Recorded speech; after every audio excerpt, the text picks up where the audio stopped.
All right, does it say it's recording for you guys? Excellent. Okay. Hello, everybody who's watching this back. Yes, this is the perspective meeting, and yes, we're also not starting as traditionally as we usually do with our eyes on the presentation. You're probably looking at me, but I'm about to share my screen, so that doesn't have to be a thing for very much longer. Here you go. You guys see it? Okay, so something that's kind of like a hype about someone who's kind of like a hype about perspective sort of artist is Clement Salve, which I believe is a French artist, but he's just really good with perspective. So I kind of wanted to like point him out before I started working. My perspective work is not as good as his. I don't think there are like a lot of people here who could say that theirs is, but the first piece kind of in this folder, like this isn't in any sort of order, so I'll just talk about them as they go.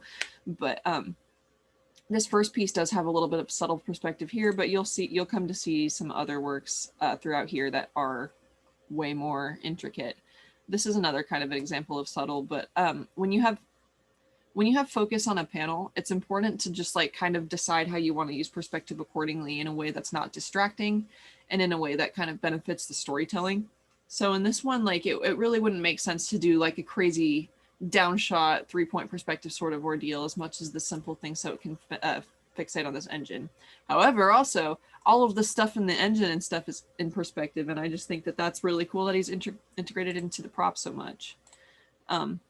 Here's kind of another thing that's more subtle, using angles to kind of sell that environment. Another thing here, which is on this tilt, of course, he uses a lot of,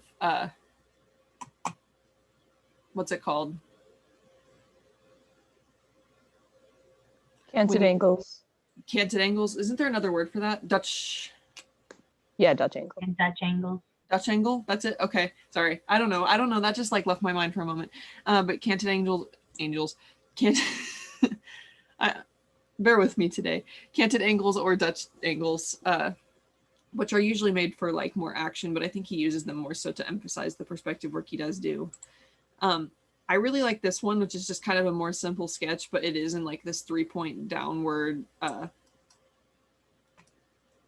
like shot. I think it's really nice, and having both of these figures in perspective as well. Plus, it's like fun to look at traditional work sometimes, especially like I think a lot of us work traditionally, like this one, because it kind of has two different environments going on at the same time. Here's where it starts to get a little bit crazy, as you can see all these books and stuff and all of this floor patterning, which he did put it into perspective, like it's like rungs here. So taking the care to do that sort of thing, it really like helps, in my opinion. Just seeing this is so pretty to me. And this little X means this is a spot black. So sorry, colorist, is what I would probably also say about this piece. But here's more. I think these are thumbnail kind of things that he's done, but different angles, different shots of perspective, stuff like that really sells your work.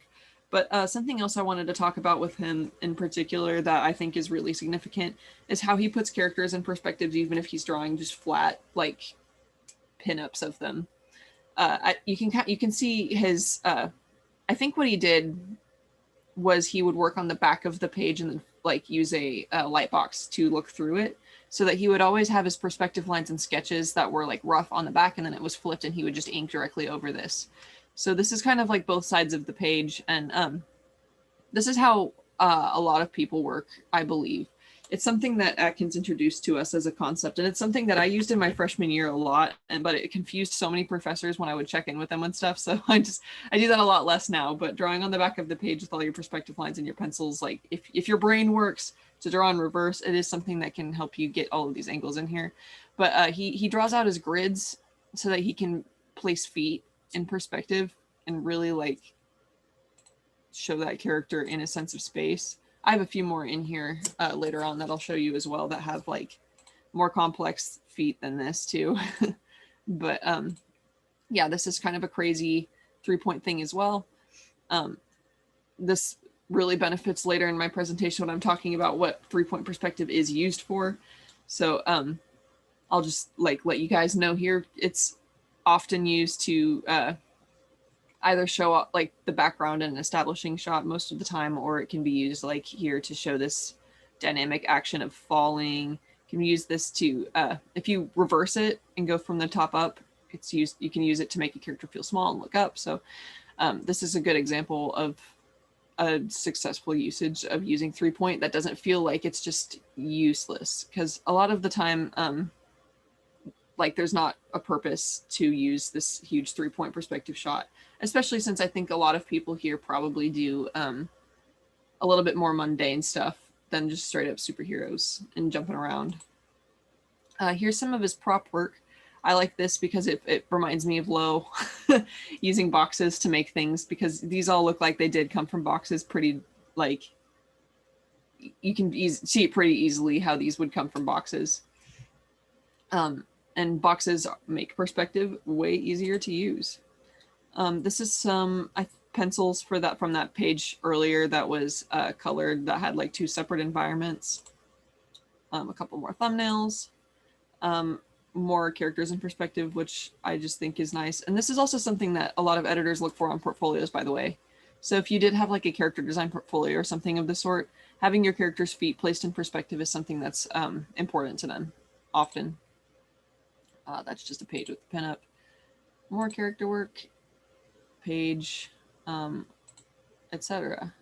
Stuff like that. So yeah, there we go. This is the stairs shot that I wanted in here. But I don't know. I just wanted to show you this. So maybe that like makes you a little bit excited about this situation. Let's see if I can figure out how to swap my screen share now. Here we go. So the only way I could find around this for my presentation today was to open my work in OBS Studio, which I use to stream on Twitch. So you guys get to see my nice Twitch background today as well. So I'm streaming from Procreate today, and I have some of my advice at the beginning of this presentation that does have to do specifically with Procreate, but most of this can be applied just throughout anything ever, traditional or not. So yeah, utilizing perspective without hurting your brain. This nice little poster was by Angus and the within this meeting today, our lovely intern. So this is where we would usually start our recording of the meeting, but today we didn't. So here's my little index. It's what we'll be covering. We'll be talking about Procreate's perspective guides. Yes, Procreate does have perspective guides. They're just hidden. 1-point perspective, 2-point perspective, 3-point perspective, isometric, horizon line placement, scaling in perspective, hanging on the horizon line, which is something I'm passionate about, some other tips, and then Sarah will give you a brief rundown on how to access and use Clip Studio's perspective guides as well. Because that's not a program I use, but it's a program that she uses. And I'll also make note that we won't be going into like insane levels of depth with these programs, because on February, I stuttered a lot just now, but on February 21st, I will be running a meeting on perspective basics. And on February 28th, she'll be talking about Clip Studio basics. So we'll be going into way more depth then than now, but these are just relevant tools to the meeting as a whole. So it is something that is worth discussing. So just letting you guys know that we'll be mostly talking about like the basic access of these things today than anything else. And after the meeting, we'll talk about creating and formatting portfolios, which is mostly for the sake of Comics Arts Forum, but applicable to like everywhere. Woo, that's how I wrote that. So yeah, I'm also going to give you some like first housekeeping, because I get asked about this a lot, but this is the brush I use. It's an adjusted version of a default one called Derwent in here. You can go into the sketching tools right here. This one's called Derwent. I took it and I adjusted it and made it bigger, so I have this brush called Derwent Big now. I'll give it to anyone who wants to use it, and I can send it via Discord. That's it. It does all these cool things, and I use it to line as well. So yeah, that's what I'm using here. So yeah, first I'm going to talk about Procreate's perspective guides, which are way more hidden than I wish they were. How you kind of access those, you'll see how convoluted this is super quickly. You go into this like little wrench toolbar here. You make sure you're set to canvas. You press drawing guide. Now you have this drawing guide, which I will also be talking about. I might use this later. I might not. We'll see. Which gives you this first I need to turn it on the layer here. Oh, sorry. This is how fast it gets convoluted. If you do turn on your drawing guide, you have to select your layer and press drawing assist in order to use the drawing guide that you've just set up. So how it has its default, it has this guide that lets you go straight up and down without any issues here. So that's the first brand of drawing guide. But if you want to go in and have the perspective tools, you go to edit drawing guide, perspective, and then you tap to create a vanishing point. There you go. And so immediately it sets you up with 1 point perspective here. So did I do something weird at the end? No, okay. When I press drawing assist now on this, everything I do will be in this 1 point perspective shot here. So I can see some of you are a little bit surprised by this tool that Procreate has just hidden. Because I had to look up. This was a thing, but apparently I've been using it wrong. I didn't turn on the assist, so I've just been like doing it and then holding the line straight. It's so convoluted. It gives you so many extra steps when it doesn't need to. So that's why I'm kind of explaining all of these steps now. But yeah, when you press the assist, it holds you in and it keeps you on this perspective. It slides around, it does all these things. You can draw all these things in 1 point. Like this is my nice abstract art piece for you guys here real quick to show this tool. You can also turn this into like multiple point perspective by like tapping. Whoops, I didn't mean to do that. How do I get rid of this? Well, let's see if I can fix. I don't know how to get rid of perspective points yet.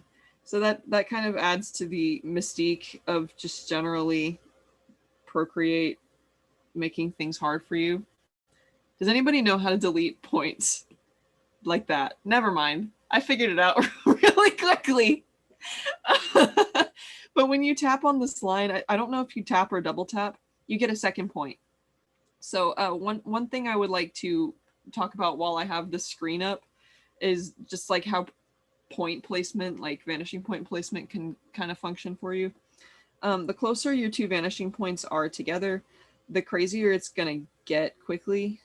Why is this one so light? I'm gonna make this darker so that you can see what's going on here. Dang it. Okay. Here we go. Yeah. And then I'm gonna delete that one I made it by accident. Come on. There we go. Okay. So when you have your two like points placed close to each other in 2 point perspective, it's just easier to talk about this when I have these guides on here. The crazier it's going to look quicker. Because like when you draw a box in space, like this is going to look like you're in the Matrix really quickly if you draw between these 2 points and they're placed so close together. You can see these are like, the farther away you get from squares, the crazier your things are going to look. So I don't typically suggest choosing this as like if you're setting up your perspective, I wouldn't set it up this way in almost any circumstance. What you kind of want to do is like the farther apart they get, the closer to like normal squares they are. You don't necessarily have to put both points off screen, but it is something that would make it look pretty relaxed, I guess, comparatively. But even if you just have one on screen and one off screen, that'll still be a better option for you probably when you are drawing, especially if you're drawing traditionally. That's when it gets like easy to get confused. But the farther apart you put your points, the more normal like it's going to look to your eyes for the most part. So yeah, that's kind of how you can set up the 2 points, and you can add a third point as well, as you guys have already seen, because I couldn't figure out how to delete it at first. Just like this, you just tap another spot and you can move that around too. And this is usually used for like buildings and cityscapes, looking down or up at them. And this is another circumstance. It's like if you are on the page, it's going to confuse you really quickly. Most of the time you want your third point way far off the page. And so like zooming out this much, like I would, like you could put it up really high, and this is going to probably be what you want more so than anything else. Likewise, if you were to pull it down like this, so that you can have kind of a more subtle tilt to it, looks more normal to you. I think, like, you could correct me if I'm wrong. I think that 3-point is something that is mostly made artistically than anything else. I think your eyes mostly see things in 2-point. I'm seeing some nods, so I'm gonna go with that. I'm just kind of preaching to some silence right now, so it's good when I see some like visual response to what I'm saying, if whether it's right or wrong. But 3-point perspective is mostly for the sake of art, I do believe, and kind of when you want to get more extreme with your perspective, then of course you can put it you can put it closer to the page. Oh yeah, you can also change the color of your drawing guides up here, as you can see. I've had to mess with that a little bit so that everything would be visible. But if you have your drawing guide right here and you were to draw a building with this perspective,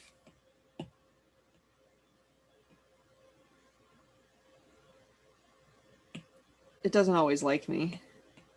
There we go. This is pretty insane looking. Am I not wrong? So I don't know what function you would have to be looking at through a lens like this, but if you ever do need to make just like really freaky looking perspective, this is the way to do it, is by putting your 3rd point on the page. So that's just a little spill about like choosing where to put your vanishing points. And by the way, throughout this presentation, feel free to interrupt me with any questions you have or any comments, or even typing in the chat. I am looking at the chat as I'm presenting as well. So just letting you guys know that this is kind of how these drawing guides work. There's also a drawing guide perspective mode that is an isometric, which I'll talk about like what that means soon. But this is what that looks like with Procreate. You can kind of move it around like this, tilt it around like that. Very fun. But with isometric, is there a way to make this less? Yeah, okay. I'm gonna turn the opacity down so that I can see what I'm doing. And I accidentally made it pink, so now I can't see it at all. Okay. I'm really good at tapping things I don't mean to tap. Sorry about that. But when I turn this on now, everything I draw will be in this isometric grid.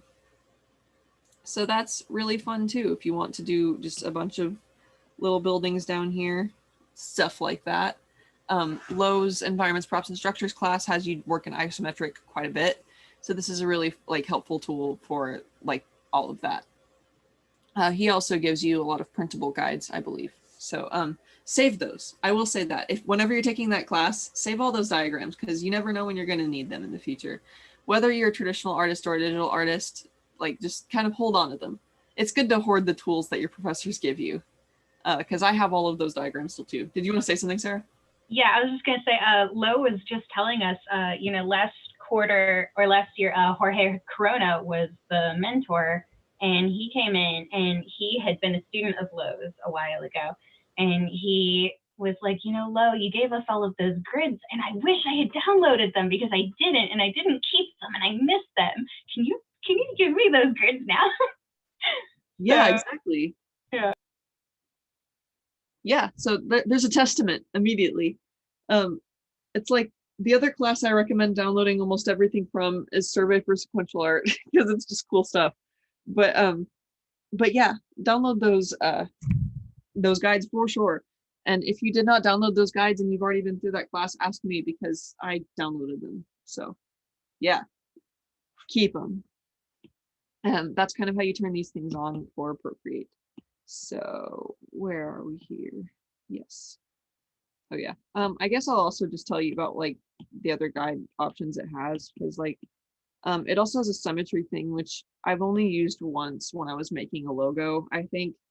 But there's a symmetry guide. Very fun.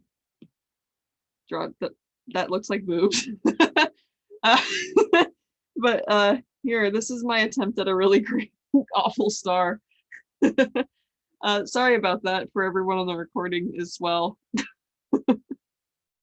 But symmetry guide can make fun little things, or boobs if you want. So yeah. A lot of this presentation I think I'm going to be doing without guides, just so I can work faster and not have to deal with technology. getting in my way while I'm doing it, but I will make my horizon lines, I think, with the standard drawing guide, which is just a 2D grid.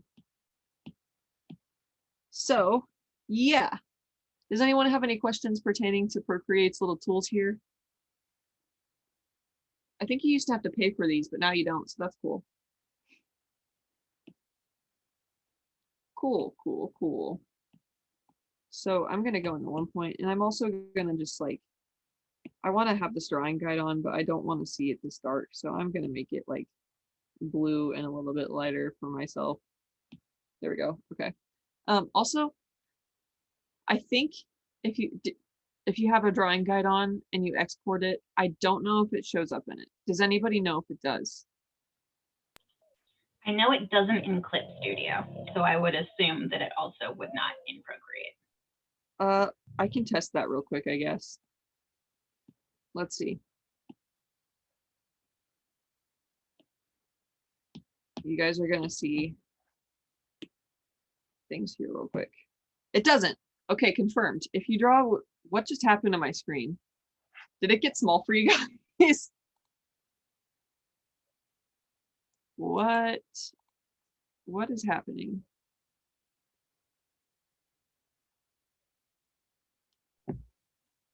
Is it just because I opened my photos? Okay. Cool. Anyway, so if you do draw with your drawing guide on and you export your art, don't worry about it showing up in that case.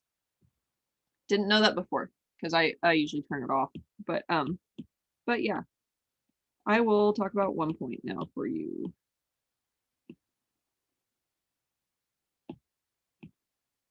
If I can get my layer, there we go. So this is going to be something that a lot of you already know already, but it is always good to have like a little bit of a review. First, I'm going to draw this horizon line. This good old guy. I'll make it a little bit lighter so I can draw over top of it as well.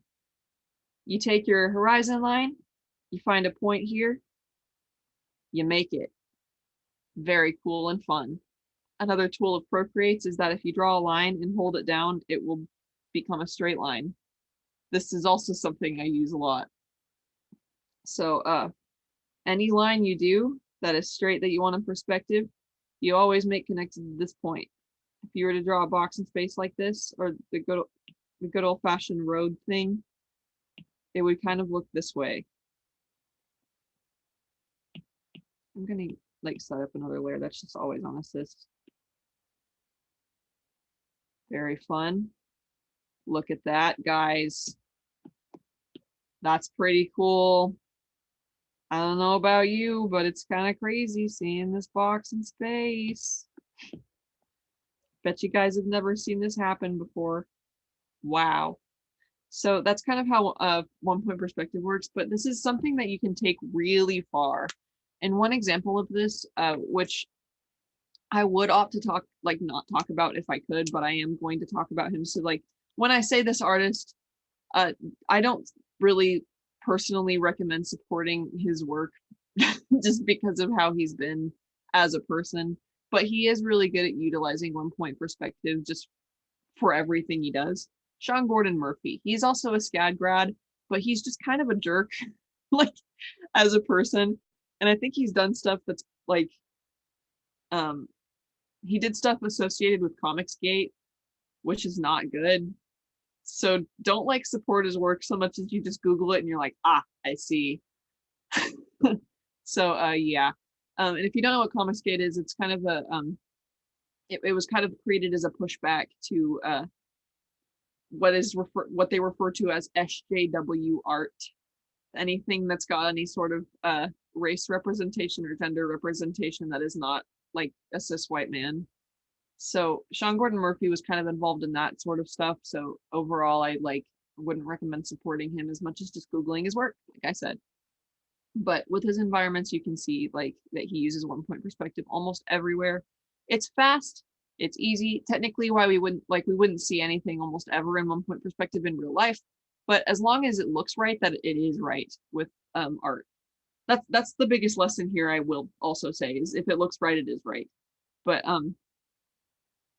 yeah. take 1 point perspective as far as you want. There's not much to really define about it that you guys probably don't know, but I will talk a little bit about this little number in a sec. Let me draw another box to prove a point.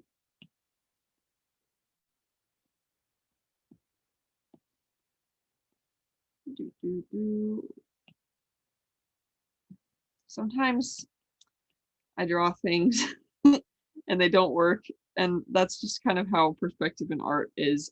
I don't know what happened here. It's fine. Anyway, when you have your horizon line, this is like a note overall that like it sounds obvious if you've had it pointed out to you before, but I think everybody does need to point it out to you at least once. Anything that is above here, you are going to see this bottom surface of. Anything that is below the horizon line, you will see the top of. So if you draw any kind of object up here that you see the top of, it is wrong. If you draw anything below here and you don't see the top of it, it is wrong. If you have an object that goes across like both parts, then you're not going to see the top or bottom of it. Does this check to everyone? Make reasonable sense? Great. So something you can do with these boxes as well. I'm gonna just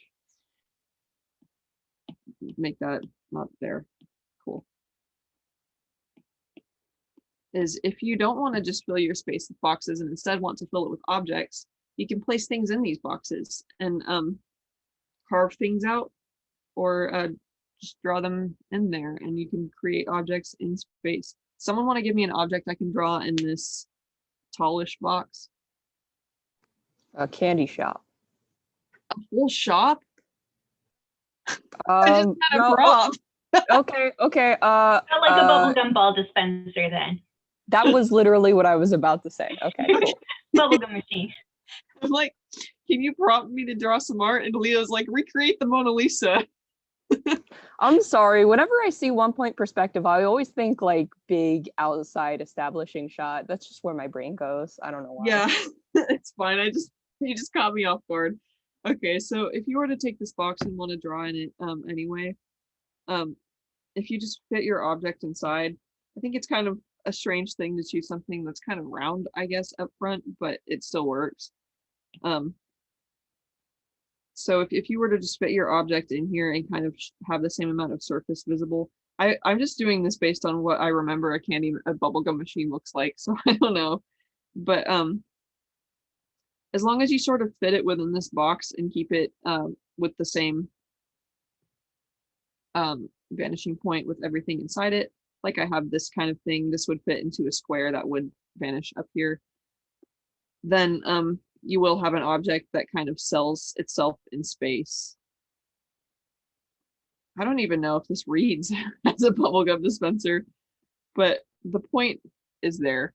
And hopefully that makes like some sense to you. What is there something I should draw? I could draw up here that would make sense to you. That isn't like a whole building. Maybe a fan, like a ceiling fan. That would, I mean, I can just make it Floating chair. okay. That works. Yeah, okay.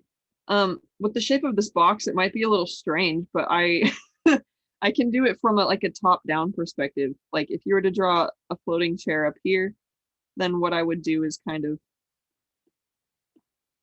divide it into this sense of space. This shape for a chair is really long, but it serves its purpose. So as long as you can kind of connect these lines together and make sure that everything you draw also vanishes to the same point, then you will have an object that is in perspective. So you get this environment that looks like a chair was just hurled over the top of a really shoddy bubblegum dispenser.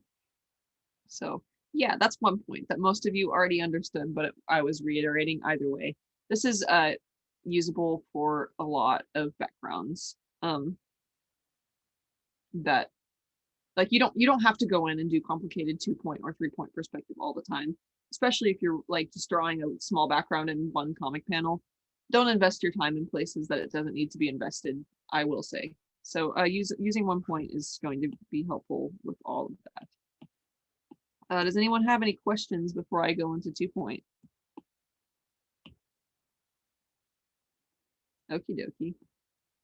Oh, I forgot to turn on the guide. You could see my lovely line for a moment, but I'm gonna put my horizon line here. The 2 point perspective, like I talked about when I was showing you guys how to use drawing guides, when you put your points farther from each other, it will start to look more natural compared to if they're close to each other. So I'm gonna put my 2 points like kind of far away from each other, yet still on the page. So when drawing a box in this sort of space, I'm going to turn on the drawing guide for this first. You get this good old magic.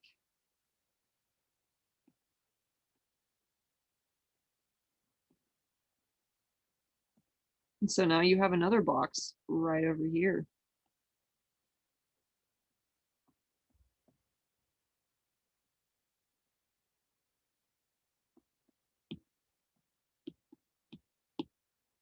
I'll make this clear for you guys.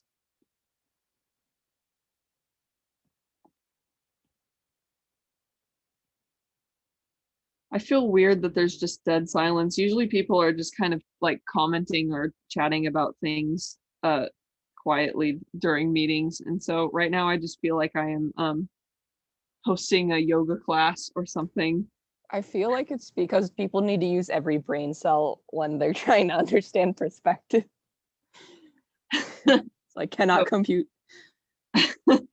Well, I mean, when I say usually, I'm in like in-person meetings. Because like online, I think everything is just dead silence all the time, and you just kind of have to work with what you got there. But with the 2 point perspective, one note about like pretty much everything you will see is that you will see 2 sides of it. And so the sides, my drawing guide. Nope. Okay, that was just a weird thing. But if you draw a box in 2 point, you're most likely going to see this side and this side and a corner. And you'll find, like, look around you right now, look at all the objects around you. You can see at least 2 sides of almost everything. I mean, if it's rounder, then it probably doesn't have a side so much. But like right now, I have a label printer. You can see 2 sides of that. I have a keyboard next to me. I can see 2 sides of that. You're most of the time going to be able to see at least a sliver of something. So this is the most true to life sort of perspective that you will like use just as a whole. I feel like I don't know what to comment sometimes because it just is that simple. But yeah, this is going to be what you use for objects more so than anything else if you want to make it like sort of a more realistic or set in life sort of thing. You can also mix these together. If you do things in 1 point perspective, you can set things in 2 point within that. So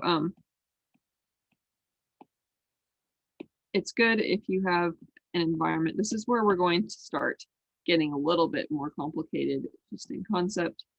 But if you focus your entire environment with 1 point here, you have like a room with like all sort of things. Like here's a this is a refrigerator. This is a really tall room, but I'll make a little kitchen real quick that just has a really high ceiling. So if you have this kitchen in here, here's a stove, and everything kind of goes to this 1 point, but you want to draw a box in the kitchen that is in 2 point. As long as you have the same, where did I put my other ones? Oh, here. As long as you have the same horizon line, you can place other points on here and still sell an object in space that would work here. So you can make that get complicated extremely quickly with overlapping lines and stuff. But if you wanted to mix perspectives, you totally could do that. As long as you use the same line. You will not have more than 1 horizon line. Don't do that to yourself. I don't know. Is there any sort of perspective that does have multiple horizon lines? Does anybody know this? The only Well, situation under which it would really happen, as far as I'm aware, is if you're drawing like a really hilly road where the dips go up and down and up and down and up and down, and you're drawing it from a 1 point perspective, then like the crest of each hill might in theory be its own horizon line, depending on how you're doing your perspective. Well, yeah, the way you're drawing things, you still would be looking at it from one horizon line. Yeah. Go above and below the horizon line you're looking at. yeah, there's still technically one horizon line. I think there's just always going to be one horizon line because it's where your eyes are. And Yeah, like I literally there can't has to think of only a- be one. I can't think of a circumstance in which there would be more than one, which is why I asked you guys to.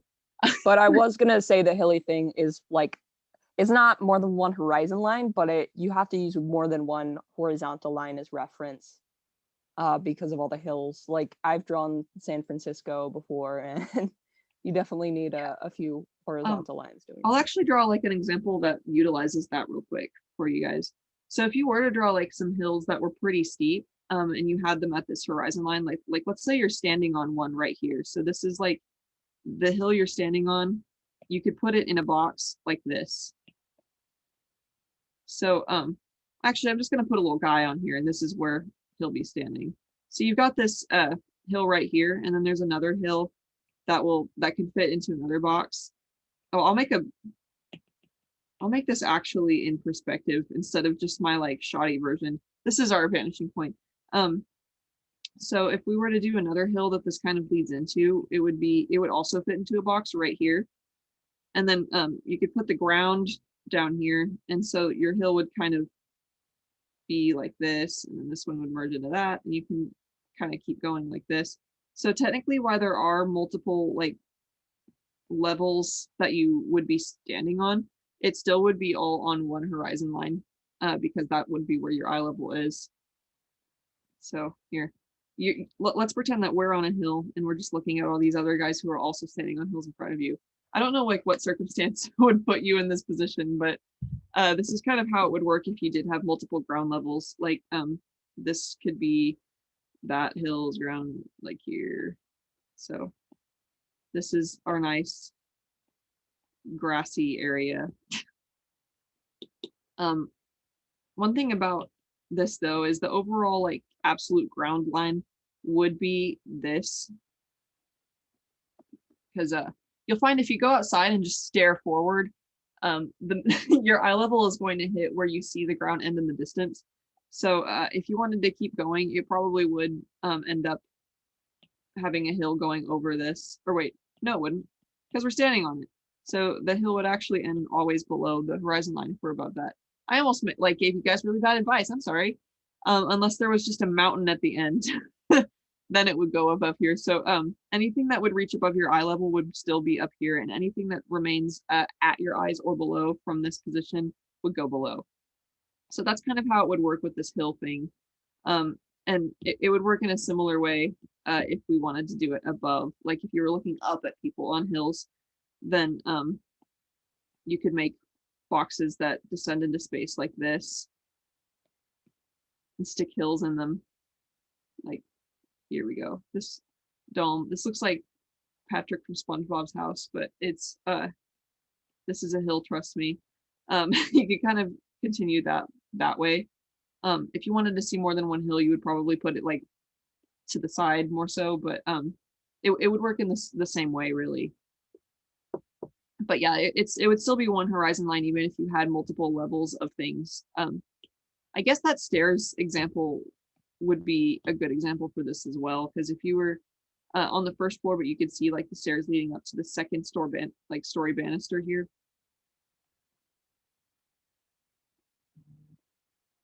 Like here, I'm gonna make a little dining room down here, and this is the upstairs area. Let's put some columns here.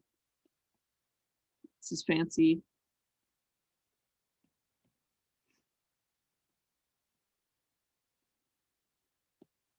See, this is how fast you can flesh out an environment with this kind of 1 point thing. I don't know what I drew that for. I think I was going to draw a light. Yeah. So here's I don't know how to draw a chandelier fast. So that scribble's a chandelier. Got a dining table right here. And then you could put some stairs on this side that lead up to this level. Stairs are sort of a crazy circumstance in which every single step is in a different 2-point perspective. So I'm not going to go into that at the moment, or probably in this presentation, because it will fry your brains. Like, we had a whole class dedicated to just teaching us how to draw stairs so that we could absorb the information. So I'm not going to go in and fry your brains with that today, especially because you can just gesture in stairs and they're convincing enough to read as stairs. So up here would still be a second like level, like you could put a table right here and it would still go into the same horizon line that you can see. Here's a chair up here. So this is kind of like just a fancy columned entry place where you can see upstairs here. Maybe this is a fancy restaurant.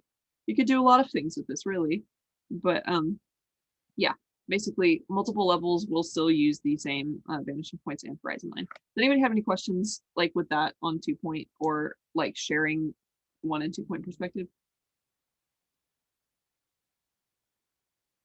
I don't know how clear I'm being because I'm just talking in a way that like it reads in my head. So if this is like, what are you talking about? Then do say to me, what are you talking about? But if this is readable, then that's excellent. My phone keeps going off, so I'm gonna throw it on the floor so that you won't hear it with the carpet. But yeah, does anybody have anything they want to comment or say according to this? I don't know how clear I'm being. Yeah. Just to maybe, Lucas in the chat, I heard that as I don't know how queer I'm being. Yeah. No, just to like reiterate, like, you know, if you've got a vanishing point or multiple vanishing points or whatever, you know, everything that goes to that vanishing point is a parallel line, right? So if you have lots of things, like if you have a stack of books and every book is kind of turned in a different direction, every single one of those books has a separate set of vanishing points from each other. Yes. So like anytime something is turned at a slight angle to anything else around it, you have new vanishing points.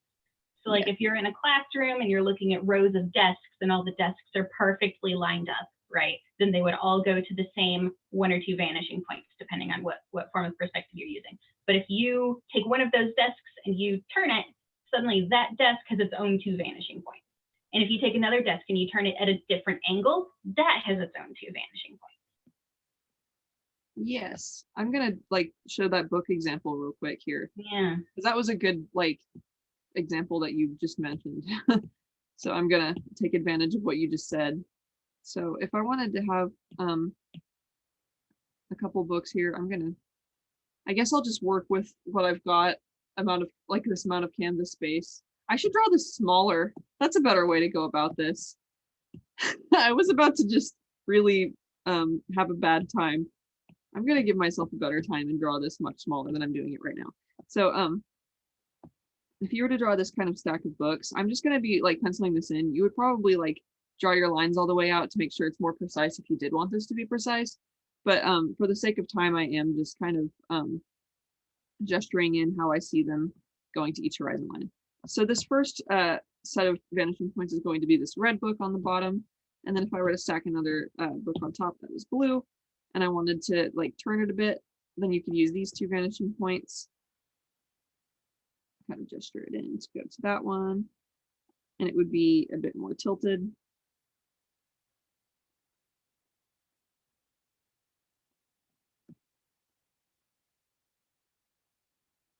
And then if you wanted to get a bit more I don't know why I chose that green. Here we go. Where am I? There we go.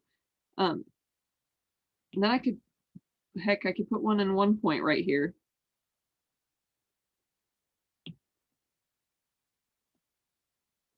On the top.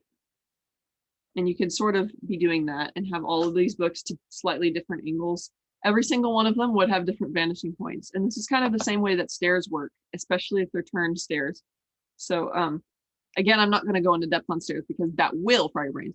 But just for this book example, which Sarah pulled, that is a really good example that stays pretty simple, but still gets the point across. If you're stacking objects and things, or if you just have multiple objects in the same room that you want turned different ways, then this is kind of how you would go about doing that. I've also like seen people give advice according to this, because you said like in a classroom, like different desks would be turned different ways to like, which is also true. The advice I've seen for that has been like someone drew a whole classroom of desks. I saw this on Twitter and they were like, God, I spent 3 days doing this. And someone was like, why didn't you just like create this in Google SketchUp and then trace it? And they were like, that would have made more sense. So if you wanted to do it like an environment with all these crooked desks like that, and you want to save time, I would recommend building it in sort of a 3D program and sketching over the top of that. Because if it's something that you're making yourself and you're not just tracing directly, like you are adding details or things like that, then just using that sort of tool for your perspective. Like if you're just doing that, that will just only help you and save you time, which is what you want to do with comics anyway. So that's my recommendation from that. You can do it from your brain if you so desire, but like I would recommend using like SketchUp if you're drawing a classroom and you want all these desks tilted in different ways. So yeah, does stacking stuff make sense to you? Like we're all good here. We know that we can use multiple vanishing points on the same horizon line, but we don't want multiple horizon lines. Superb. Cool. So 3-point is a little complicated, but only a little. I'm gonna draw really small so that I can have my vanishing point on the page. But if you're drawing a thing that fills the whole piece, do take your vanishing point off the page. Oh yeah, in the chat I just read, I had no idea you can use multiple vanishing points for different objects. Blew my mind. You can. Try it out. It might like start looking unnatural at first, but I promise it will come together as long as you are like using the same horizon line. Yeah, and not only you can, you should. You should, yes. If you're looking at your room, like how much stuff in your room is exactly at a perfect 90-degree angle to everything else in your room? Like nothing. A lot of things are super crooked. And I guess I will also say just on that, like if you're drawing a desk full of clutter, not everything has to be in like you don't have to work out the perspective for every object on the desk. I would mostly just recommend working out the perspective for things that are closer to square shapes. For the most part, you can get away with like if you were to just draw like what's an object on my desk that is not square shaped. Like I have, okay, bear with me when I show you this. I have a pin set of Kafka pins on my desk. If these were just thrown on my desk, these are like this little Kafka head and this little like cockroach with a nightcap. If these were just thrown on my desk, these wouldn't be kind of square-shaped objects so much as just like little things tossed on the desk. So there wouldn't be a reason for me to work out the perspective with those so much as to like gesture in the objects. Yeah, you know, like sometimes, like Aaron kind of mentioned at the beginning, if it looks right, it's right. Yes. You know, so like with a lot of things, especially like more organic shapes, like once you get your basic major shapes blocked out, like the shape of your desk or your monitor or whatever, like this guy. Then other little stuff is just kind of fudge it, and as long as it looks right, it's probably close enough. Right. I have a lot of weird stuff on my desk, but like cylinders, if Bingo Baby, he wouldn't have to be in a box. Cylinders especially, as long as you know, you have to know how foreshortened the oval on the top or bottom is, depending on if it's above or below the horizon line. For the most part, most cylinders you really don't need perspective with. Yeah, it can work in both ways. I'll actually define that a little bit more too. I just keep finding more things that I'm like, let me actually show this with a drawing, you know. But I'll draw a purple cylinder for you guys here real quick. And it really doesn't matter if it's in 1 point or 2 point for this circumstance. Oh, another thing is I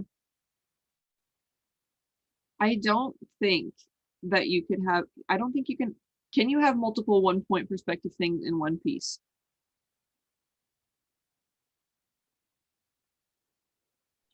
I don't think so. I don't think you can, but I was just verifying before I said that as fact. Yeah, like I'm trying to wrap my brain around it, and I really don't think you can. I think you can have like one thing in 1 point perspective, but then as soon as you move it somewhere else on the horizon line, it's going to add another point. Yes. Okay. So definite note here. You can only have 1 point, like this is going to be everything that I put in 1 point in this piece with the books will have to go to this green one. I can't make a purple point over here that has also 1 point perspective because then it doesn't agree with this. So only 1 point can be 1 point perspective, and then every other thing will have to have a second point. And another note I'll make about this, I think if you draw things with 1 point involved in them and 2 points otherwise, I think your points do have to be on either side of that. So that's another note about placing objects in space if you do have a 1 point perspective background but want 2 point perspective objects. All of your points will have to go on the left and right of your 1 point. This is like your centering point. You look at that and you're like, God, I feel so centered, you know? So yeah, just a quick note about that, because I almost forgot to say that. Goodness, yeah. You will feel very broken and your environment will feel very confused if you draw a bunch of different objects in 1 point perspective without utilizing your like second point. Yes, it's easier, but also it doesn't make sense.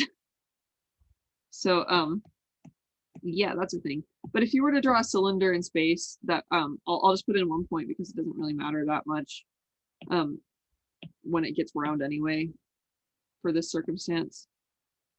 If I wanted to draw a cylinder in space and have it go into perspective like this, then I would have like my box here that is in perspective. I can lighten that up real quick. And then how you kind of go about that is you would usually you'd use a tool for this, but I don't like have my ellipses sheet handy, and I would be putting it on my iPad anyway. But when you draw a circle in here, you want your circle to kind of hit all of these points, try to fill in the square as much as it like would here. You do it on the bottom as well. And that's kind of how you would place like a circle in space with that. And then you would just connect it in this way. And then you have your cylinder in space like this. So if you did have to place like a cylinder in perspective in this way, that would be kind of how you'd go about doing that. But like Leo said, for the most part, since it is a rounded object, you just have to make sure that like these like top and bottom points like read without looking inconvincing. Because if I drew a cylinder in space that would be to this horizon line and I did it like this looks like I'm looking down at it more than I'm looking like here. Then I'm looking like here. I don't know why I drew a circle, sorry. But like this is more convincing than that would be in space. So does that make sense to you guys? Like placing the circles on top of sides of objects. You could also do it like putting the circles on this side if you so wanted to create kind of a weird shape like that. Since this is a cylinder, I wouldn't see any sides here as much as I would just see this top part. But yeah, kind of erase anything that you wouldn't see through the object there, but that's kind of how you would place that. This all checks for you guys? You're like feeling nice, checking my work, great things, superb, drawn in purple. Now on to 3 point, which I said I was doing at first, but then got a little bit sidetracked talking about cylinders for a moment.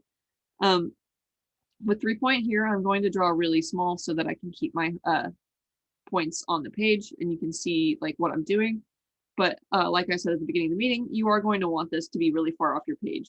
What teachers do, like have you do a lot, is I'll draw this little diagram up here. What if you are drawing like in person, let's say that this is a 11 by 17 piece of paper, like 11 by 17. If a professor wanted you to draw an environment on 11 by 17 piece of paper that was in 3 point, they probably want you to tape another piece of 11 by 17 paper to the top of it like this and draw your point up here off of the paper, but on this bigger sheet so that you can draw your perspective lines here. But then once you're done with the project, you're just left with what you see drawn on your paper here. So literally like professors will have you tape another sheet of paper on top of your paper for your horizon line when they're teaching you this in person. This is how you would function with that if you do need to have that point up there. Another thing you can do is if you only work in one spot of your like house or something, if you have a drafting desk that's like nice and big and beautiful and you have the most space ever to draw, which I'm sure is all of us, we all have so much space to draw at home. What you can do is you can kind of take your 11 by 17 piece of paper, tape it down to the desk, and then you can take like a note card or something and just tape it up here to your desk. And the tape is important so that nothing shifts around and moves your like horizon line, but that's something that you could do. And then if you were to go and like take your ruler here, then you could trace your pencil along and like not draw on the table, but you could draw what your ruler aligns with and then end up with your perspective lines in this way. So yeah, that's kind of ways you can go about it traditionally. Does that like make sense to people with my diagrams? Sorry, I don't have things to show you in person. I mean, I do have this ruler. The ruler I'm trying to draw is this. So 24 inches. I do recommend owning these, by the way, especially if you draw things traditionally. Get yourself a nice metal one, because if you cut things with an X-Acto or something, you don't want to be able to cut off your ruler.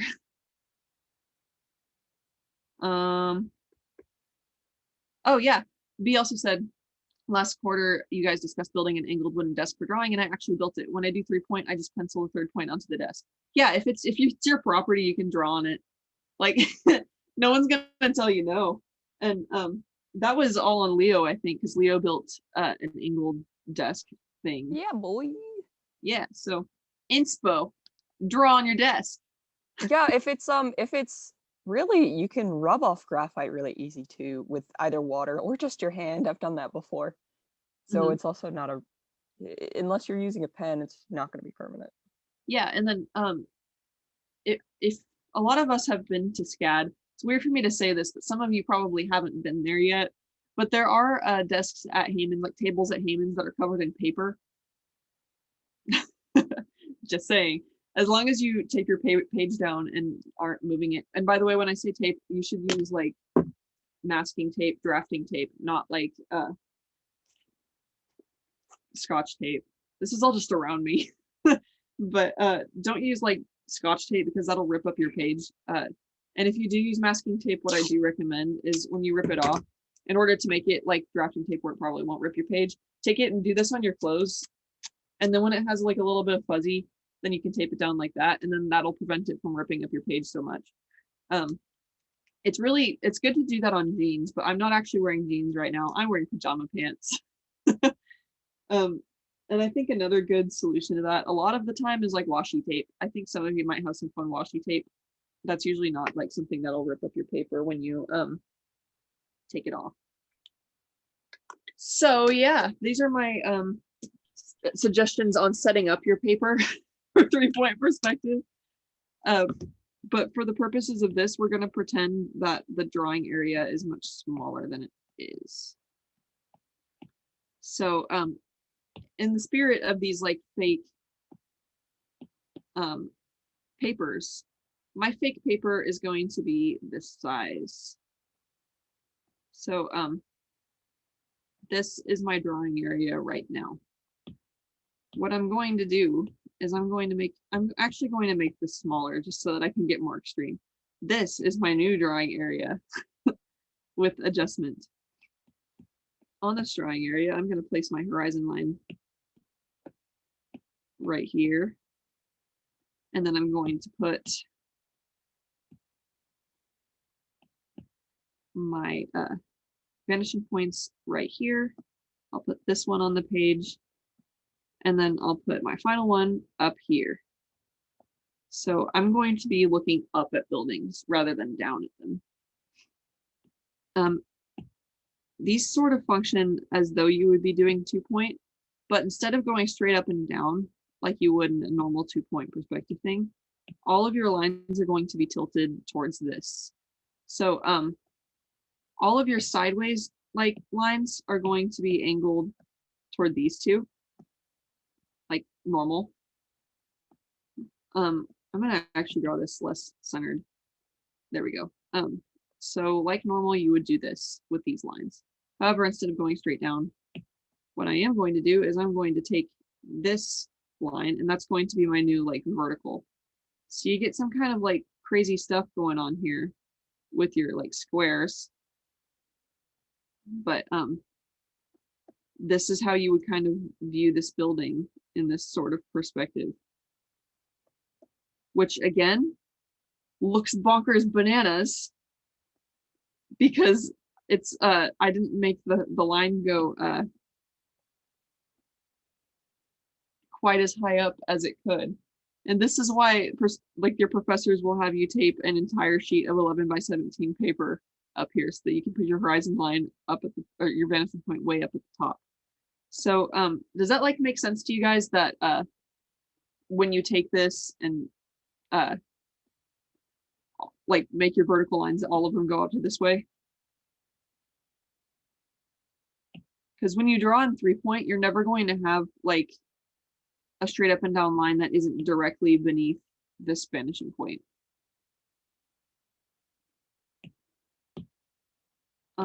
One point I will make about this too is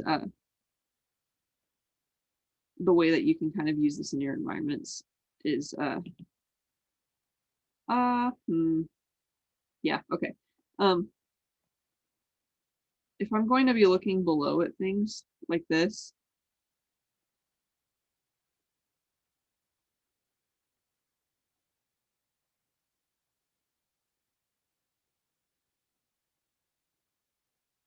then I could start building buildings this way.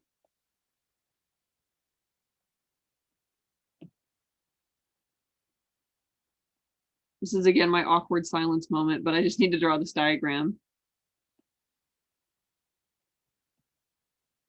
Whoa, what happened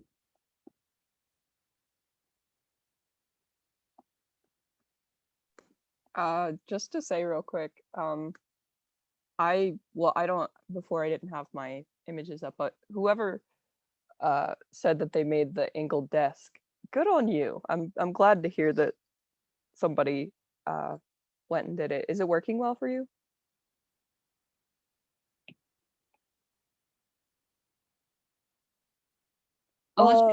B. Go ahead, sorry. Yeah, I was just, I don't think B hears me.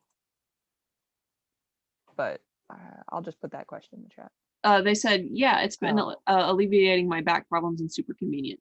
Good. I'm glad to hear. It really helped me out. So hearing that it's helping somebody else out is awesome. Yeah. Leo's proud of you. So Leo's I'm proud of gonna clear you this up a little bit so you guys can see what I'm doing. But here I've built like 3 buildings in this crazy perspective that I'm looking down on because they're below the horizon line. So you can see these buildings. Looks like I'm looking at them through a really strange lens. But one little note about this is it works like in a similar way to any other perspective. Like when you flip this up like upside down, now like there are objects falling on me and it's at a horrible, crazy perspective. So it's going to hurt a lot, you know? So this helps with your like dynamicism, especially if you have this like insane level of vanishing point placement. But that's kind of how that would work with your sense of perspective here, looking up versus looking down at things. But most of the time when you are looking up at things in 3-point, they are hitting the ground, so they do end below, like there. Does anybody have any questions like pertaining to these, to 3-point perspective? Or any comments or things they want me to talk about with it?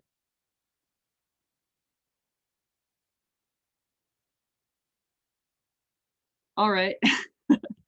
So the next thing I got on the list here is something that's much easier to understand than anything else, is isometric, where everything is horizontal to each other.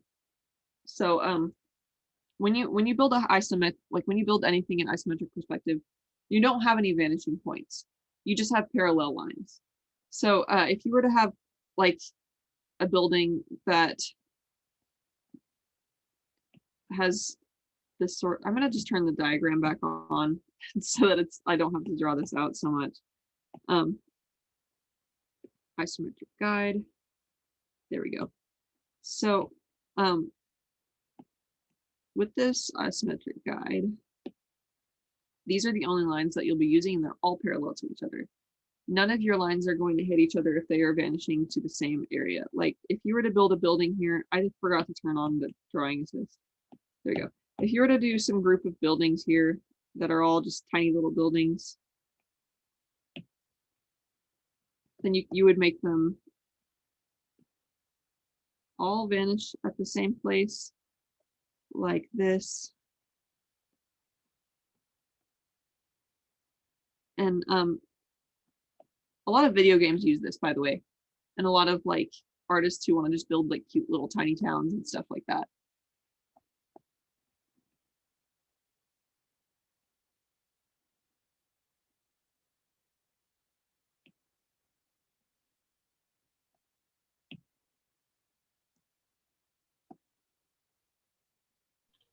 Yeah, isometric is also good for like if you want to do like a sort of a down shot, but of an interior or like a small space, then rather than do like a proper 3-point perspective, you can do an isometric and it'll kind of fudge like doing a down shot without having to sit and tinker with all of the vanishing points and stuff. It can be pretty convincing in sequential pages if it's like contained within a panel or if it's in a relatively small space. Yeah. Yeah, officers, feel free to like talk over me if you have more comments, because otherwise it's just empty space. I feel like isometric is really useful for either very large environments or very small environments, because in those instances, it's harder to recognize the, I don't know, the lack of perspective, I guess. Like, and especially you can, I don't know. I think it's just really useful. Yeah, like what I said, really useful for very large or very small environments. It's just simpler in those cases, and it's less noticeable. Yeah, B asked in the chat for an aerial view of the city. Is isometric appropriate? That would be a great time to use isometric. Like if you're doing like a big overhead shot of like the entire town of Springfield from The Simpsons or whatever, then you could totally do all of Springfield in isometric view, and it would be a very convincing, like overarching, here's the entire town kind of a shot. It would be a great use for that. Yeah, or if you're just drawing a stack of books, like that is your whole shot is a stack of books, you don't necessarily need to use perspective.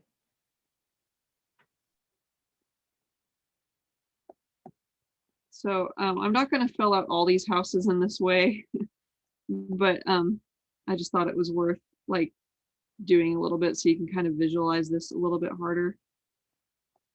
But everything here, like being an isometric perspective, like once I start putting the details on them, like you stop noticing how it's all just like parallel lines with these boxes and stuff. And it starts just like looking like a more and more casual environment. Like that one I just left pretty detailed so that you could kind of see how it fills out in that way. But especially when you pair it with like the sense of overlap, which I'll talk about like more a little bit later as well. Overlap is a really good perspective tool.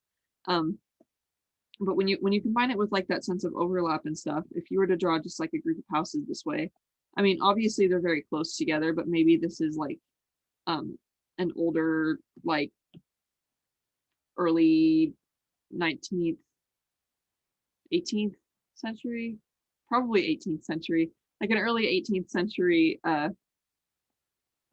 estate with different homes on it that are all pretty walkable from each other. And I read in the chat as well, these little houses are adorable. That's what I mean. Like all these, like there are a lot of artists who do these little environments that they just want to read as just adorable. For some reason, isometric perspective is cute. So that's something that you can use in your art, whether it's cute art or not cute art, and you can kind of build an entire town like this.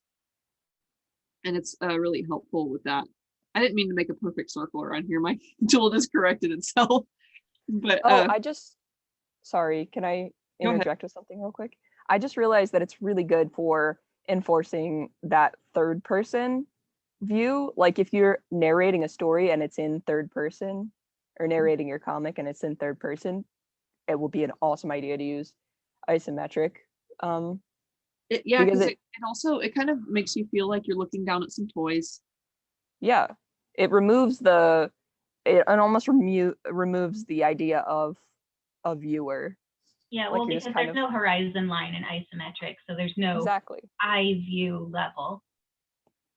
Isometric is also really good for like prop design. Like if you're into concept art or something like that, and you need to design cars or weapons or robots or buildings or something, isometric is really good for that too. Yeah, I'm making this tiny town on top of a giant like log, like a tree stump, because I accidentally drew a circle, but like that's how it started looking to me. So this tiny town is now on like a tree stump that is still an isometric perspective. So yeah, this is a great like tool, especially like Low uses it as well to have you like design cars and stuff. I'm not going to explain how to draw cars and stuff in perspective because that's also something that takes quite a while. But in a sense, like how it kind of functions in a small scale like explanation is if you were to take some boxes. I forgot to turn on my assist again.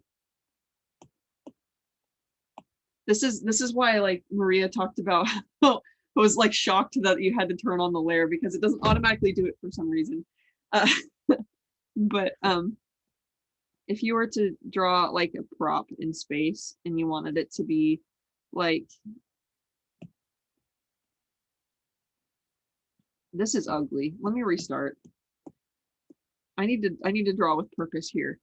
If you were to draw like a gun, which you do have to do in that class, and you want it to have like, here is the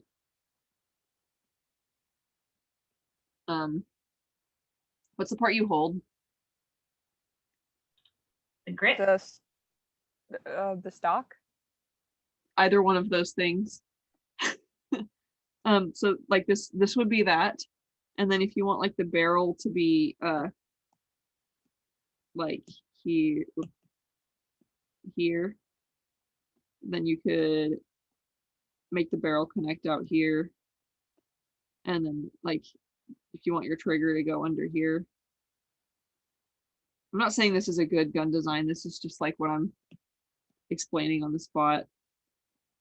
Then you could have these shapes kind of connect, and then you could turn this to a lighter layer and then draw like a huge barrel to your gun, and then draw your trigger, which doesn't really make a lot of sense, and then your grip, which is terrible because it's so short. And then you would have like this beautiful I just read in the chat, Minecraft firearm. That's basically it. But you can kind of fill in those shapes with your shapes, and that's kind of how you can do some prop design in isometric as well.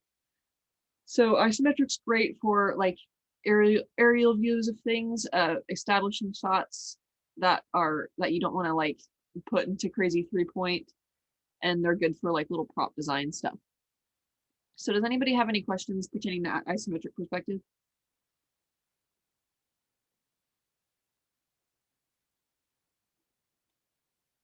Cool. All right. How are we on time? Okay. So horizon line placement. I have to turn my drawing guide back to normal real quick. There we go. I made some notes on this that I keep looking at. Okay. So deciding your height and eye level is something that helps with scaling, which is, I think, my next point. Yes. So when you choose, this is kind of a shot call note as much as it is like a perspective note, but choosing where your eye line is going is something that you really should be thinking about. Like if you were wanting to draw the perspective from someone who's laying on the ground, you wouldn't draw it at a normal eye level.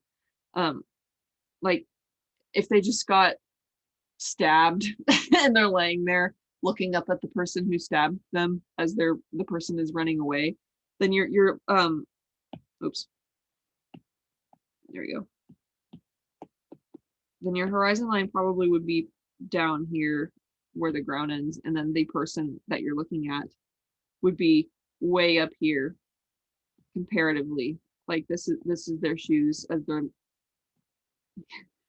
here, they're holding the knife and they're like leaning away from you. Your eyes are about level with their feet here. So making sure to kind of choose an angle, like if you especially are drawing something from someone's point of view, like thinking about where they're standing, how they're standing, and how tall they are is something that you do have to kind of choose when you are placing your eye level line. And something else I also covered that I just will reiterate again is that if you do draw things from like this sort of perspective, then you probably wouldn't have a lot of objects you're looking down on so much.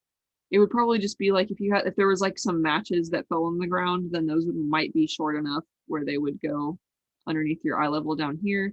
Like there's some, this looks like a cigarette container, but we're calling them matches. So that's like a little matchbox on the ground. Maybe they're about to set fire to you after they stabbed you. I don't know why I got so violent with my example, but for the most part, what you're going to be looking up at is like if he's got his getaway car up here, you're probably just going to see some tires and like, wow, that's pretty. That's his getaway car, stuff like that. So this angle kind of helps you feel more helpless when it's lower versus if it was higher up and you were looking down at the person that you stabbed, you would feel a bit more power than in this position. So kind of making sure you think about that in terms of when you're drawing is important. A lot of people place their horizon lines too high, and it makes it kind of like, it gives you kind of an awkward lot of floor space. Does anyone want to make comments about that while I draw an example? Yeah, I think like especially when you place a horizon line too high, right? It can feel a little unnatural because when you as a human being are walking around, your horizon line is at your eye level, right? If you're 5 feet tall, your horizon line is always 5 feet off the ground. All right. If you're 6 feet tall, your horizon line is always 6 feet off the ground unless you're sitting. All right. But the thing is, like you can sit, which then lowers your horizon line. But in your day-to-day life, your horizon line is almost never going to be taller than your own height. So when you have a really high horizon line in your artwork, it's going to feel a little unnatural because we never see the world that way, right?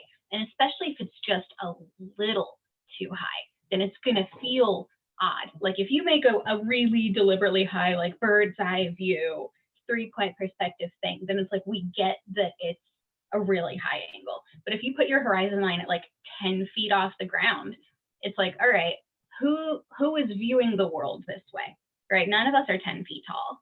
It's like, I guess if you're a stilt walker, you're walking around on stilts all the time, then you might see the world at that angle. But that's why having a slightly too high horizon line feels a little weird, is because we don't see the world that way ever. Yeah, it's only really useful if you're drawing somebody who's up at a height. So somebody who's looking out the window of a skyscraper or up on a like terrace view or something, which can be really nice and really helpful, but you kind of have to establish that first. Like either the panel before or by putting that character in the panel looking over onto whatever is like the city below or the scene below or whatever. It's hard for me to draw how awkward it usually feels. Like in these, because I've just, yeah, but here's kind of an example of placing one that's really high up. And with this, like with the note that fridges tend to be from 6'1" to 6'6". The reason I remember that right now is because I looked it up yesterday. I was drawing a fridge, but that's not just my general knowledge coming out. But with the knowledge of that this would be like 6 feet tall at this like marker here, like the ceiling would probably be close to here, and that like gives you so much strange ceiling space that you don't know what to do, like you don't know what to do with. Because again, when it's all below this horizon line, then it starts to get confusing as well. Because you don't have lines that go this way. They still go this way. So that's kind of a mistake that I've seen made before, that it's just like, I don't know what to do with myself now. Because you don't have a kitchen with like 18-foot tall ceilings usually or anything like that. So if you're drawing an environment that's like in a smaller space of this sort, it's good to kind of go with something closer to this. With this horizon line lining up with this bridge here, this is probably like, I don't know, like 5'10" or something, which doesn't actually make sense here. So I think I just made the bridge too short. But with this horizon line, I placed it so it hits this countertop. Actually, this is a really long kitchen. Countertops are usually about 36 inches high, which is also something that is not in my general knowledge, but that I looked up yesterday.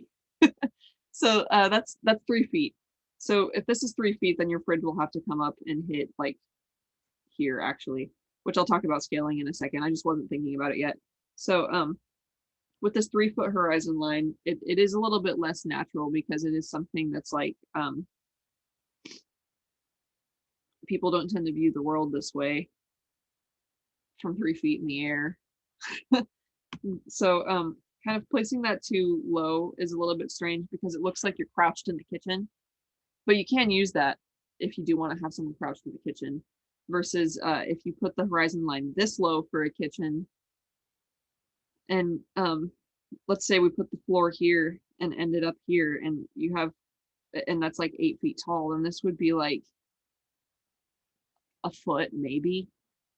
So everything would be like the counter would end up here, and this just is kind of a weird way to look at the world as well. So like just have some thought as to where you are placing your horizon lines. And if it starts to look a little bit strange, if you have too much floor or like ceiling space, and it's not because you haven't been filling up your environment enough with things, then it's likely because you placed your horizon line in a kind of an awkward spot. Is there anything that you want to add to that before I move on to the next thing? Just for like the really short horizon line that you can use for if it's a pet or something. Because I know a lot of people, I don't know, I've seen comics where people do it from the perspective of pets and they don't do that. They just do like a normal, normal human height perspective or whatever. So it's really important to keep that in mind. Yeah, like keeping in mind who you're writing the perspective from, if it is from a point of view, that is important.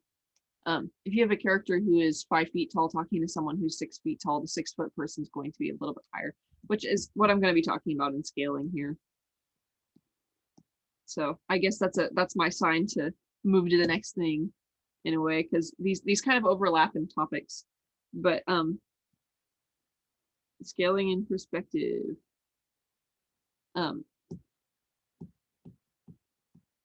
What's happening? Come on. Okay, give me a sec. You guys can see my art real quick, sorry. It wasn't opening my layers. It's still, there we go. Okay, sorry, that was a Procreate glitch. That was not me. But when you are scaling perspective, keeping that horizon line like line of height is important. I keep drawing kitchens. Can someone give me like another environment to draw that would have different sized objects in it? Draw a bathroom.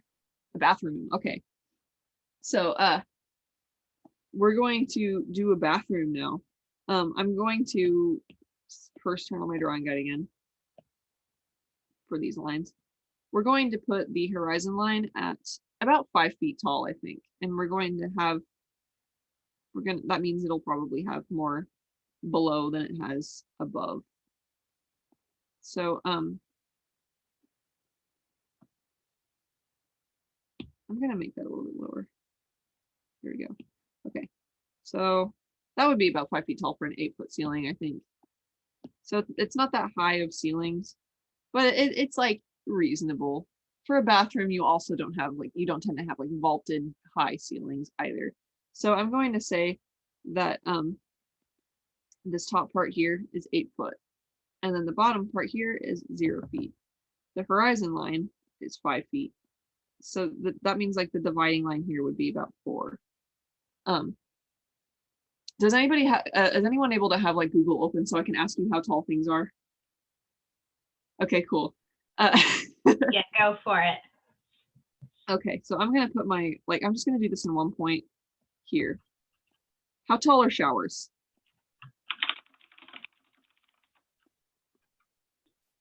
Standard shower head is about 7 feet off the ground. Okay, how tall are bathtubs? And how long are they? A bathtub is going to be about 60 inches long, 30 inches wide, and 16 inches high. 16 inches 16 high? Yeah, 16 inches high. Yeah, like 1.5 feet. So here's some measurements for that. Keeping this in mind, that would mean your shower head would probably hit around here. Your bathtub would be, I'm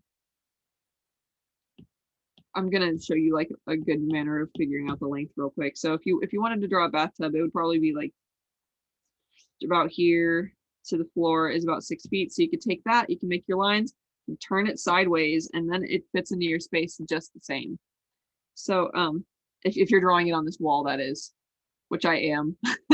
So that'll be about the length of the bathtub. And then the height, which is 16 inches, is about a little over 1.5 feet, like you said, right? Or is it 1.5 feet? Yeah, 16 inch. Well, like that's Like 1.25 feet. 1.25 feet. Yeah. I'm not very good at math. But that'll be probably around like here-ish, yeah. So now we have like kind of the guides here. If I were to draw this in 2 dimensions, then we would have this shape with this shower head. Take this and you can pull it out with your lines here. Your 1 point. And then this would be about the size that your bathtub should be. Woo, like that. With your shower head up here. So then I can attach my like rung. This thing. A lot of the time they're like curved so that they can stick in the wall on both sides here, more so than they because a lot of bathrooms I think are just the size of the tub, but I didn't do that here. So this will be a curved one, and you can kind of gesture in where your curtain would be here. And that would be kind of how you would put a shower in. How tall are toilets? The toilet bowl is about 16 inches off the ground, and the height of the entire toilet, including the tank, looks to be about 30 inches.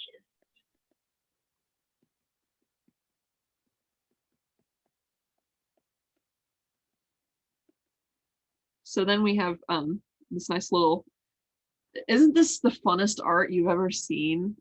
With all these numbers on it. But we came to art school because we're bad at math, Aaron. Why are you giving us numbers? Sorry. So with this new knowledge of how tall toilets are, if you wanted to put the toilet closer to you in space, you would still utilize this sort of like diagram for your amount of height. So with the knowledge that it is 30 inches, which is under 3 feet, it's like 2.5 feet tall. 2.5 feet. Yeah. So from 0 to 4 here, this would be about 2.5 feet would be around here. So then when you're drawing the toilet, it would hit like right here if it was close to you. That's really close to me. I'm gonna put it closer here, and then so gesture in kind of that.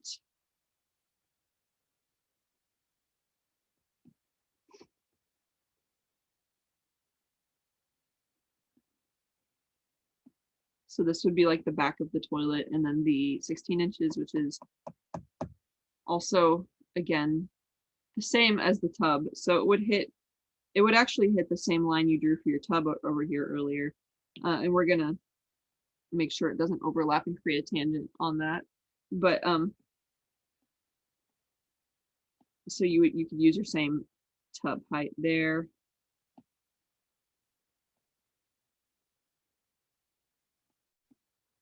And then you would have like your toilet shape right here, which you could then trace on top of and actually make it look like a toilet instead of like a series of boxes.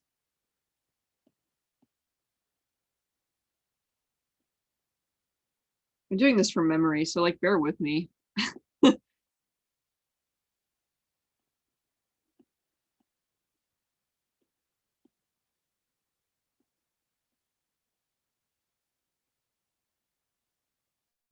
I think it reads.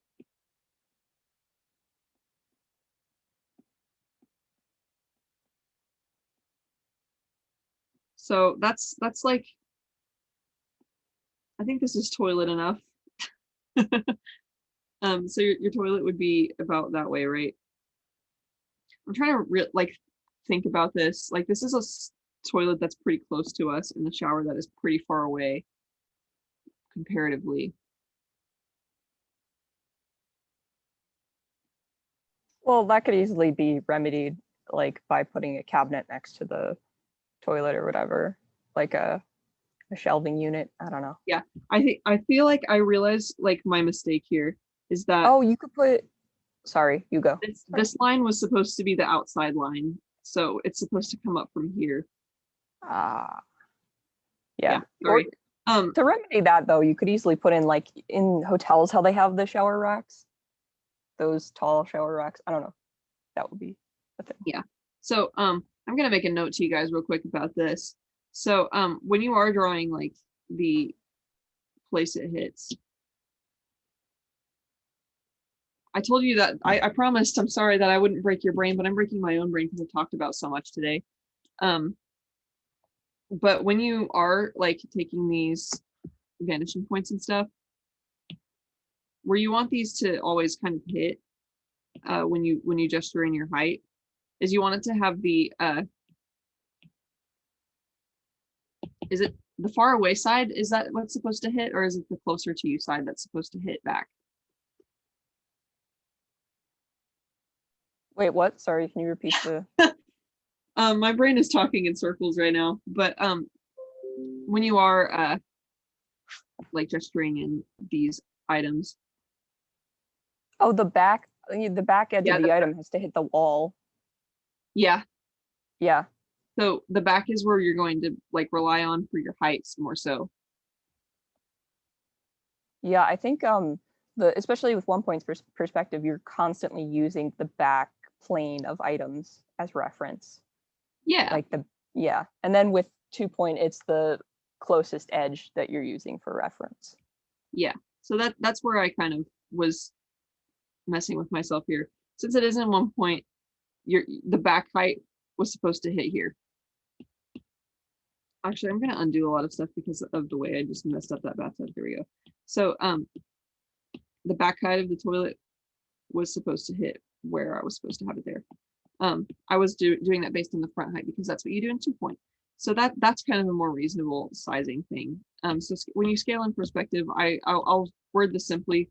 If you were to ignore everything I said just now, then if I were to redraw this, then I would make sure that this back line is what hits in the correct place. So in this circumstance, the toilet height being 30, 16 inches, a little bit above that space, right there. And then this height, which is 30 inches, which is a little over 2 feet, would be closer to here. So this is where it would kind of hit, and then I could kind of expand upon that there. But yeah, so this is the 30 inches and this is the 16, which lines up with this bathtub right here. So that's kind of how it would look in space with this bathtub in mind as our like sizing standard. Does that make sense to people? I know I've just explained this in a really roundabout way, but making sure your back line for your shapes hits the same like spot it's supposed to hit in space with the height of your wall.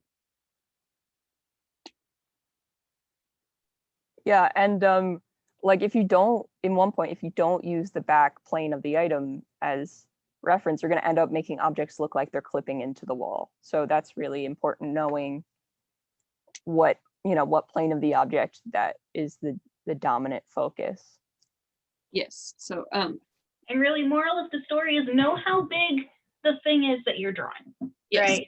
Like, just that's why we were looking up all these numbers. That's why Aaron has all those measurements written down. Like, you need to know how big the thing is that you're drawing, so you know how big to draw it. Yeah. Like, And it's a quick Google search just so you know what size to make something. yeah, and like if I were to go in here and without measuring anything, if I were to like draw a sink and I drew it like this,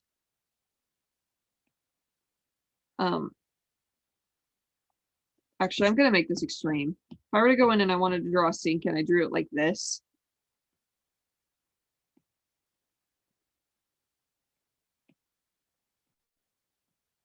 that feels like the largest sink I've seen in my life, because you've just made the sink about 7 feet tall. So the way that this back line would line up with the wall is exactly about how, like, that's how tall it will read from the way you're drawing it.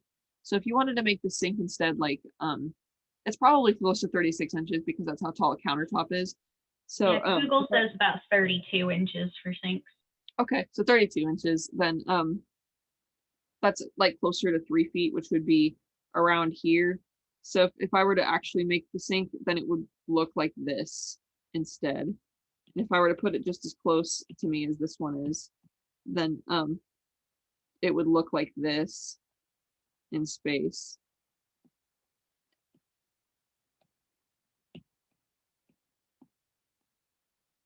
Instead of this, seeing the top of the object and it's having it pretty close. So this bathroom looks kind of like the back room at a Spirit Halloween, more so than like a very friendly bathroom that you would have in your house because of how I spaced everything out. My like suggestion with like drawing rooms and stuff that look friendlier is to find reference of rooms in the way that things are placed in them, more so than just randomly going at it. Draw your own bathroom, things like that. So that's kind of how scaling works in perspective in one point where you look at the back line.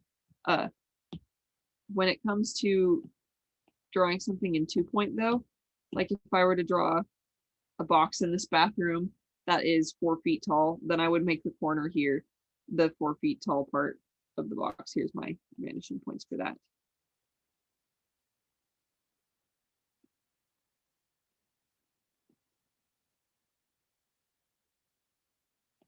So then that will be 4 feet tall. You could box the toilet if you wanted. So this is like, yeah. And it looks big because things in bathrooms I think are like smaller than I anticipated them to be. But like, if I think about a toilet a little bit harder, I'm like, yeah, that is smaller than I think it should be. Because toilets are smaller than us. So that's something to keep in mind. But yeah. That's the moral of everything, I suppose. Does anybody have any questions about this? Because I feel like I do get rambly sometimes when I am talking about things of this circumstance.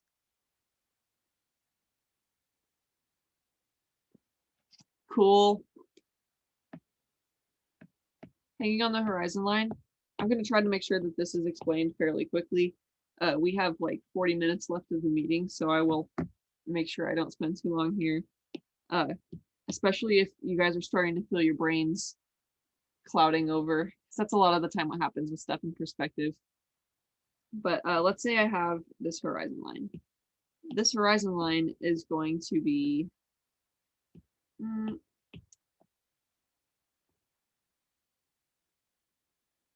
5'6", so it's like 5.5 feet tall. If you were to take, like if you were to place a person here that was 5'6" and they are like that is their absolute height, then their head would hit this horizon line. Let me draw them smaller.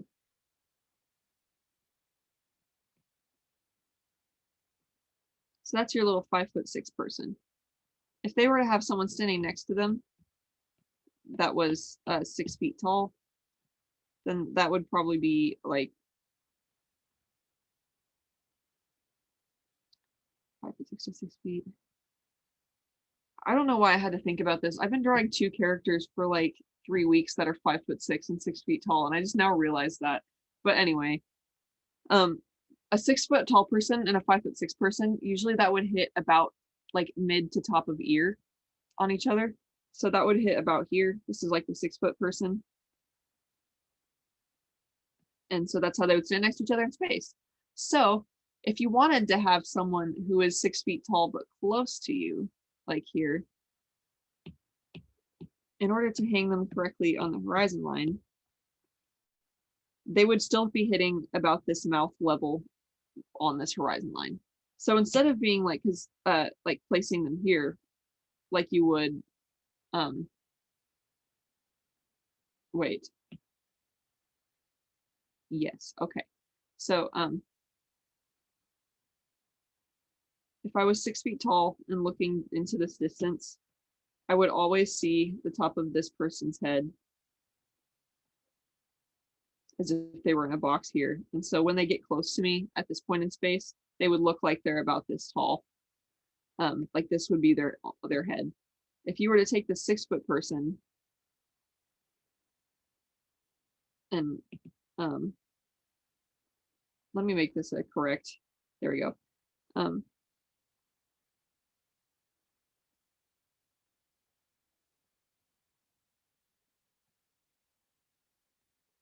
If you were to place them in a box and put them like next to you here, everywhere they'd hit would still be at the same mouth level that they were over here.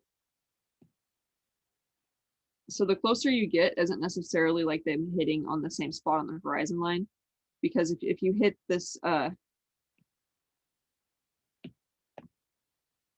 trying to figure out if I'm thinking about this correctly, because I don't think I am.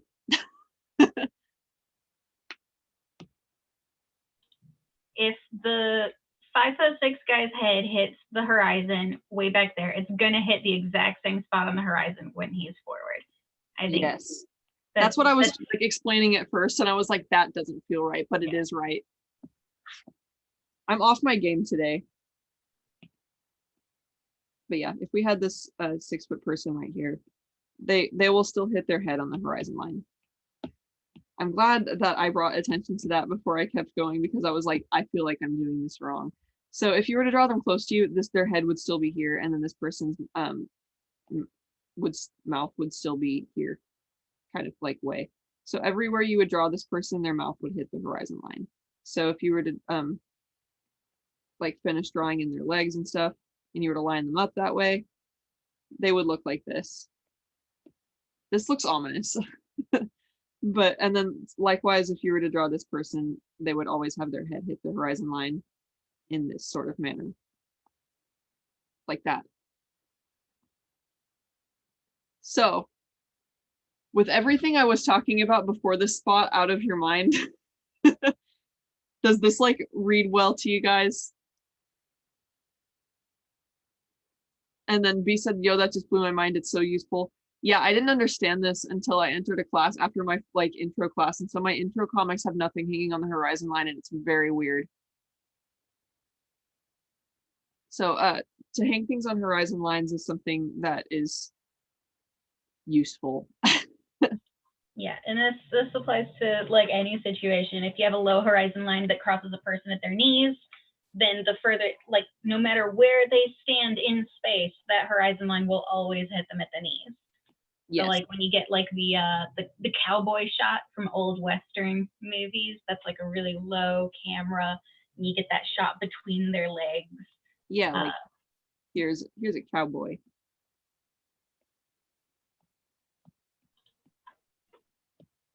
Beautiful cowboy. Thank you. It's his legs, and here's his like hands. Yeah. So if he's staring down another cowboy that's the same height as him, then the other cowboy's boots are going to hit the horizon line just like this guy's do. Yes. Oh, geez.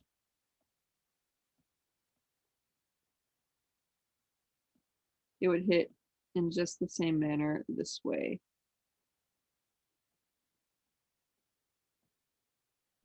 They're very squatty cowboys. Yeah. Oh, wait. There you go. Oh, There you go. there you go. So that's kind of how that like shot between the knees would work. Where it hits both of them right there. I'm unreasonably excited about this. I just read from chat. Yeah, this is like the best hack. As long as you don't get like every time I do these presentations, I mess this up the first time I talk about it. And it's because I talk about so much other stuff before I talk about this. I get twisted up about it. This is like how you do it. Things should hit, especially people, like in this method, will hit like the same spot on the horizon line as each other if they are the same height. And you kind of adjust accordingly if you have a shorter character. And how you can sort of resolve that is, I keep running out of layers. I don't know if there's a way to reduce my canvas size. So let me just combine some layers real quick.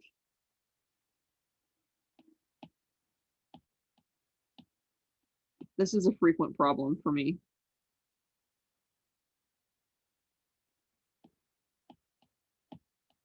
I just need an iPad with more storage space. It's fine. But if you were to try to draw two people in space that were far apart from each other but are different heights, what you could do is if you, I'm going to set this line at 3 feet now so that I can make it like this. This person's going to be 6 feet tall, so that'll be like exactly at the crotch level. I'm trying to make this easy for myself to explain. He's just thick. Yeah. So this is my guy who is kind of like whole, but is 6 feet at this height. So that'll be 6 foot. If we wanted to make him talk to someone who is what's between 3 feet and 6 feet in height? 4.5. 4.5. 4. Okay. We wanted to Yes, make, I think. huh? Yes, 4.5. Okay. I'm actually gonna go with like 5 foot, like 6 again. I think it's just a good dichotomy here. So if I wanted to draw someone who is 5'6" that was like here, how I could kind of figure out how that would hang on the horizon line is by like going in and like being like, okay, here's how tall this person would be next to this big guy. And just sort of sketching them in how proportionally they would fit here. Like if you were to go here, crotch level would be right here actually. I just made that guy's legs pretty short.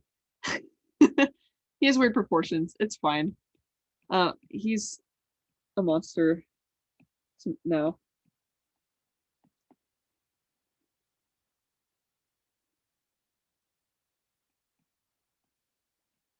Because your legs are half your body. So that's something to note. So if these two guys stood next to each other normal, then you would have this like monster guy on this side versus this guy here. And if you wanted to put that guy here, right here, then you can see that the horizon line would hit him about upper thigh. So you would be seeing like his thigh and his knee at this angle with the 3 feet marker. I think I made his legs really long. My brain's fried, but you know, if you wanted to have two guys with these strange proportions, these are kind of Adventure Timey looking, but this guy's thigh would hit here if you wanted to keep his proportions the same. And if you took him and you were like, okay, I'm gonna make his proportions look like this, where his legs are this short and his torso is this long, then instead you would be seeing like his hip area hit this line and then his legs would start here. So that's helpful if you're a cartoonist who like makes wonky proportions. But basically, that's how you would kind of hang that and make those shot calls, is by figuring out exactly where it would hit them on the horizon line and then bringing them into the distance that way.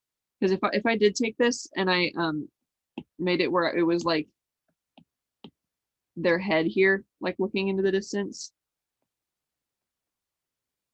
then this person like would be this tall.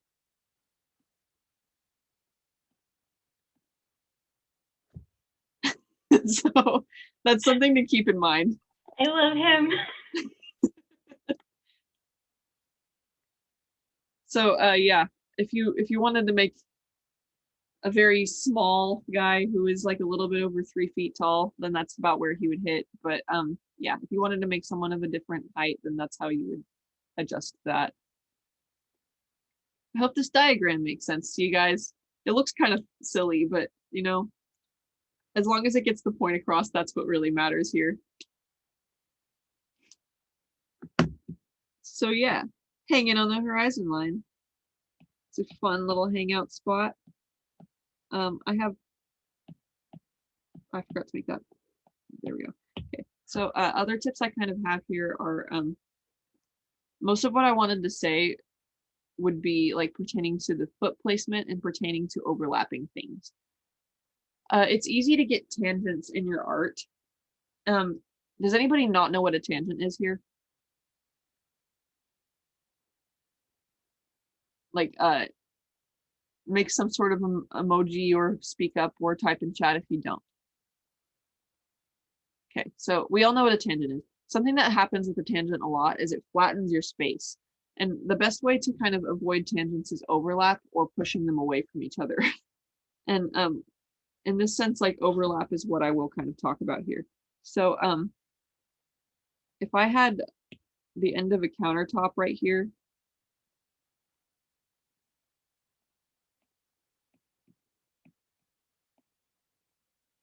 and I put like,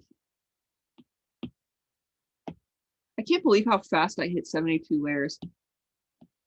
I thought I would be good.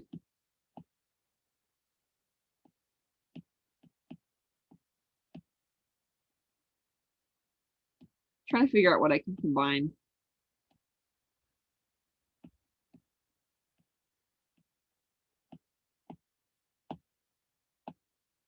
Not actually very much is the answer.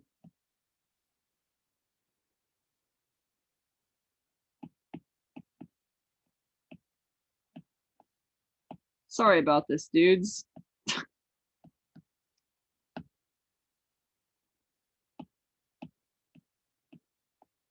Okay, so if I were to make this edge of this countertop and I wanted to put a box like in the foreground closer to me, but I made the box end right here, then it really does flatten the space and it makes it look like there's a giant box right here. So kind of a solution, instead of like making those edges line up, is putting the box's edge probably like closer to over here and kind of setting that overlap so that it doesn't just line up with the edges. I would also probably put the box in more of a 2-point perspective than this.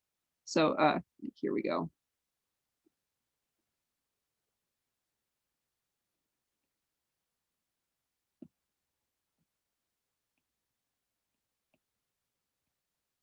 So then the box not lining up with the edge of that other thing registers as being in front of the object instead of right in line with it, flattening it in space and stuff. So utilizing that overlap to make sure you don't have any tangents is something that will make sure your perspective doesn't get all like messed up. That's something that even someone who isn't an artist will notice, like just not on purpose. They'll look at your tangents together and they'll be like, why is that touching? So you also can't always see your tangents immediately. So having somebody else like look at your art is great for figuring out whether those are the thing or not. Like in a critique the other day, I didn't notice how many tangents there were with my like word balloons until I would like he pointed them out, and then I was like, oh, I hate that because some of them look like this against the edge of the border and things like that. So avoiding tangents by overlap is something that helps with your perspective in space. That one looks bad, so I'm gonna make another one there. And then the foot placement thing, which I showed you with Clem's art, which I think was already really clear just like by looking at his art, but that I'll just reiterate real quick, is that this is something that character designers really like, or people hiring character designers really like, is when you think about your character's feet in like a space instead of just in the void. So if you had kind of like this box and you were to place your character like standing in that spot, then you would have like, I keep making it really short next. They would hit about halfway down would be their crotch level, like I was talking about. You can tell I'm off my game because I just threw a backwards thumb. But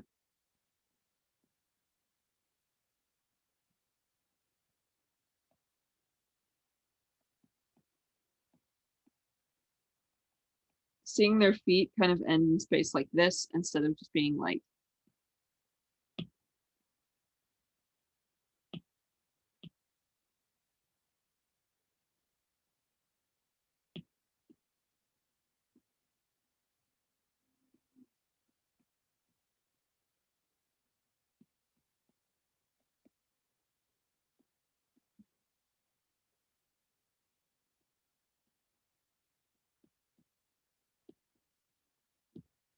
kind of takes it up a level. You see what I mean?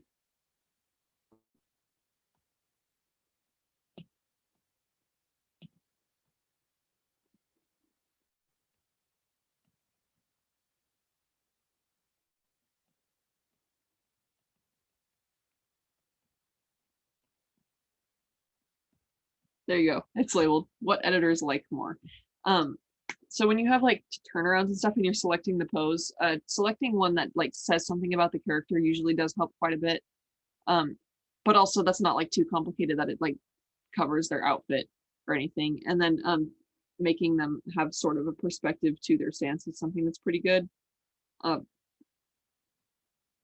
I mean that'll be like for character turnarounds that are like just two-sided ones. Like if it's just a front and back and that's it, then it would be this way.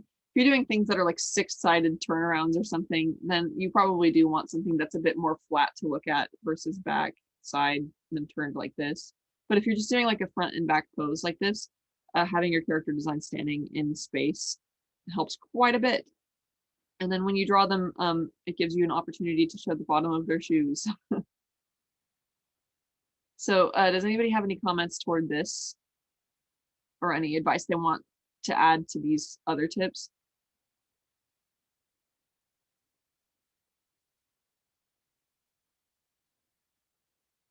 What was the most helpful thing that you've learned from this presentation, if I may ask?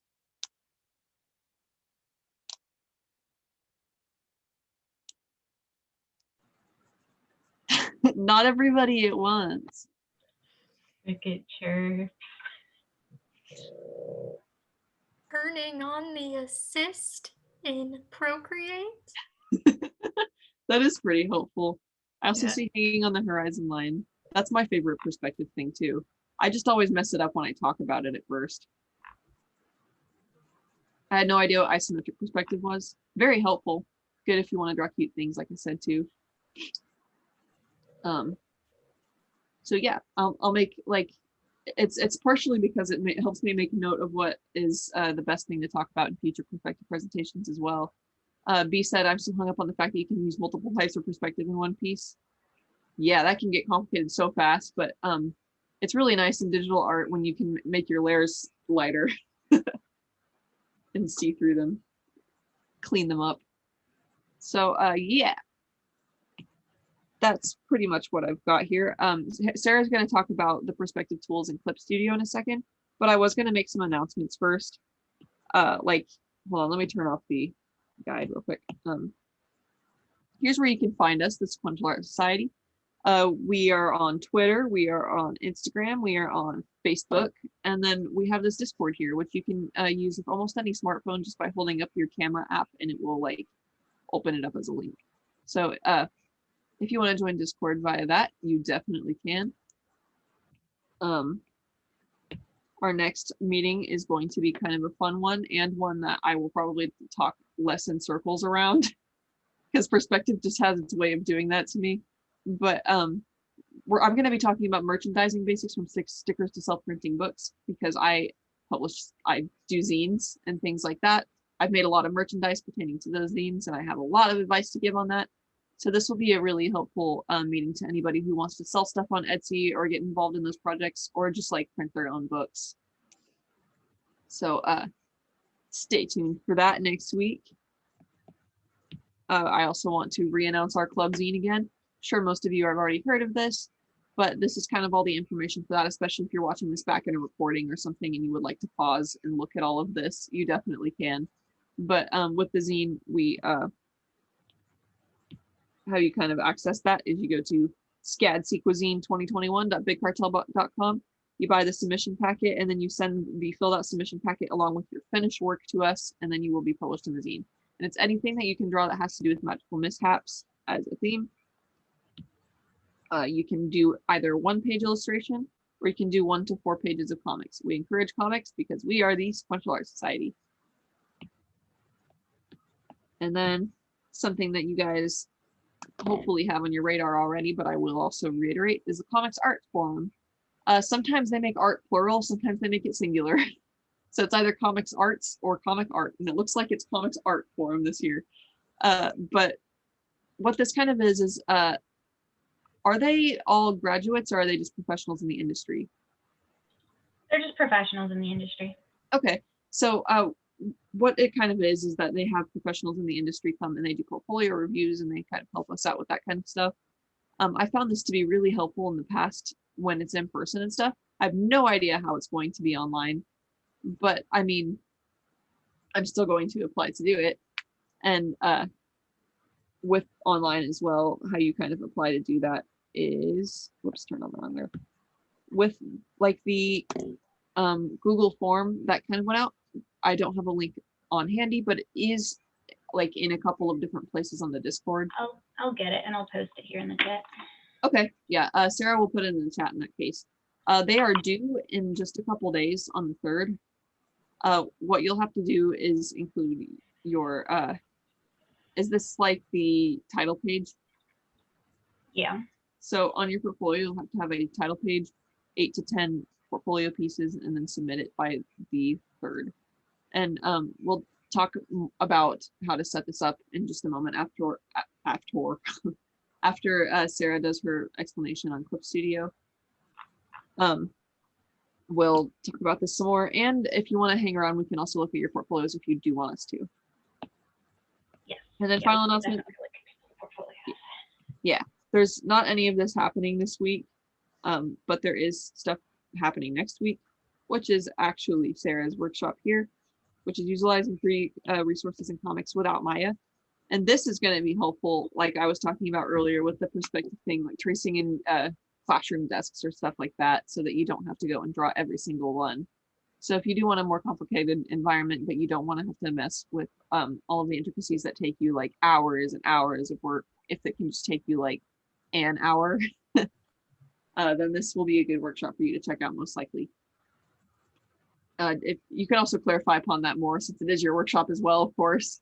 Yeah, no, you covered the highlights. I'm going to talk about like how to use existing 3D models that already exist in the SketchUp warehouse, and also how to build your own basic 3D models using SketchUp and Tinkercad.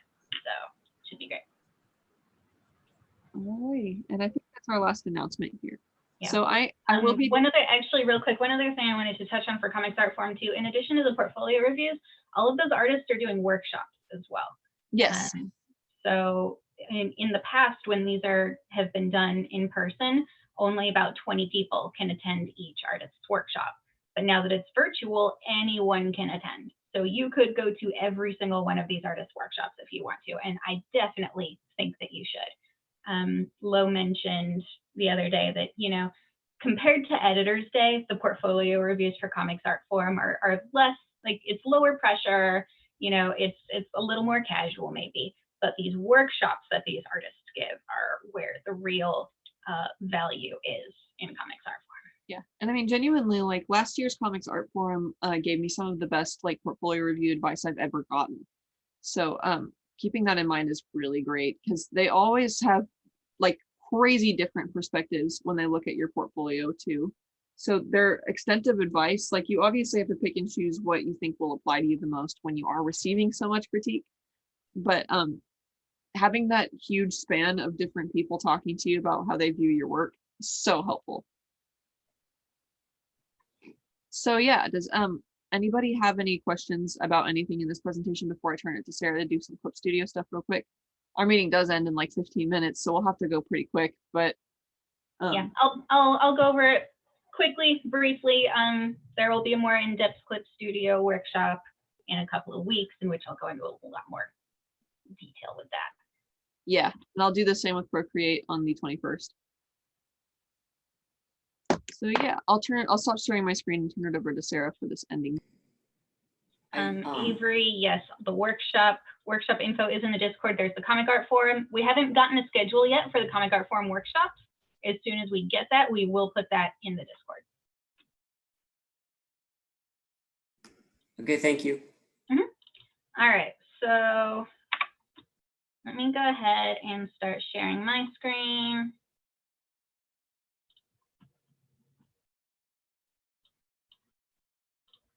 All right. So I've got my workspace set up for Clip Studio a little different, so yours is going to look a little bit different, but the same rules apply. So the easiest way to create new perspective rulers in Clip Studio is if you just go to Layer, Ruler, Frame, and create perspective ruler. Then you can tell it to create 1, 2, or 3-point perspective.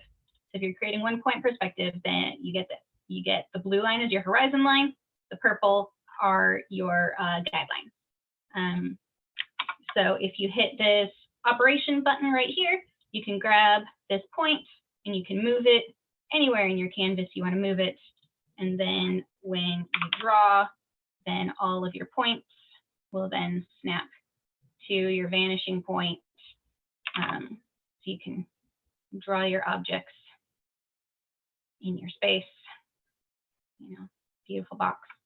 So let's say you do 1 point, and you can turn your perspective ruler layer off, and then you can free draw. Or if your perspective layer is on and you want to draw like one line that doesn't conform to this, you just click and then shift click, and then you can draw a line at any angle you want. So that you can, like if you're drawing something with a weird angle. If you want to do a 2-point perspective layer, again, layer, ruler frame, create perspective ruler, 2-point perspective. So now you have 2 vanishing points. You have one over here and one over here on your blue horizon line. Again, if you hit the operation button and you click, you can move your vanishing points. Like Aaron said, you usually want them to be pretty spread apart. And then you can start drawing in 2-point perspective.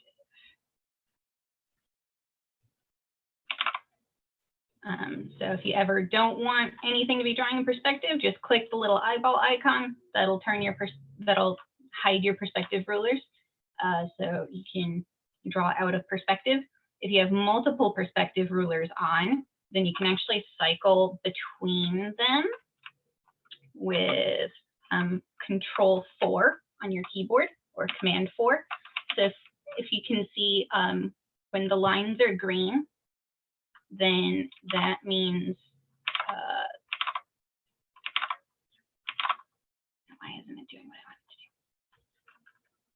Yeah, so when the lines are green, then that means that that is your active layer. And then if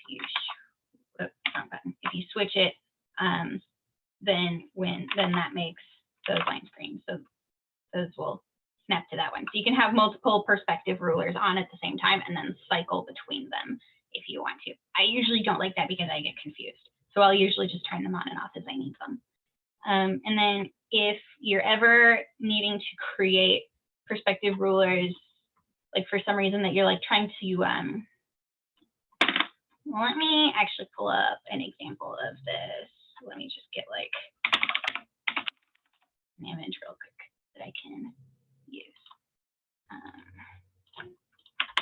So if I have this picture and I want to use the perspective of this picture, then what you can do is you can go to your rulers button right here and you can click on perspective ruler And then if you click and drag and follow one of the lines within the image, if you do 2 points to each perspective line, so we'll follow that, we'll follow the shelf. So that's created one vanishing point.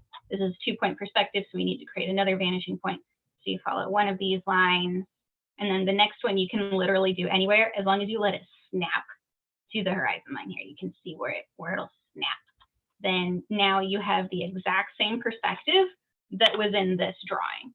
So it's, you know, if you want to use that as a direct reference and you can draw exactly what this is, like I don't recommend doing that with a stock picture that you just pulled off of Google, which is what I did. But you can now have the exact same perspective as this picture does. And so even if you just find a picture that like you like the perspective of it, even if you don't like the content of it, you can use that as a reference for where to snap your rulers to. So that is kind of the basics of the perspective ruler in Clip, and I will get into more detail on that in the intro to Clip Studio class that we'll have later. But that's how you use.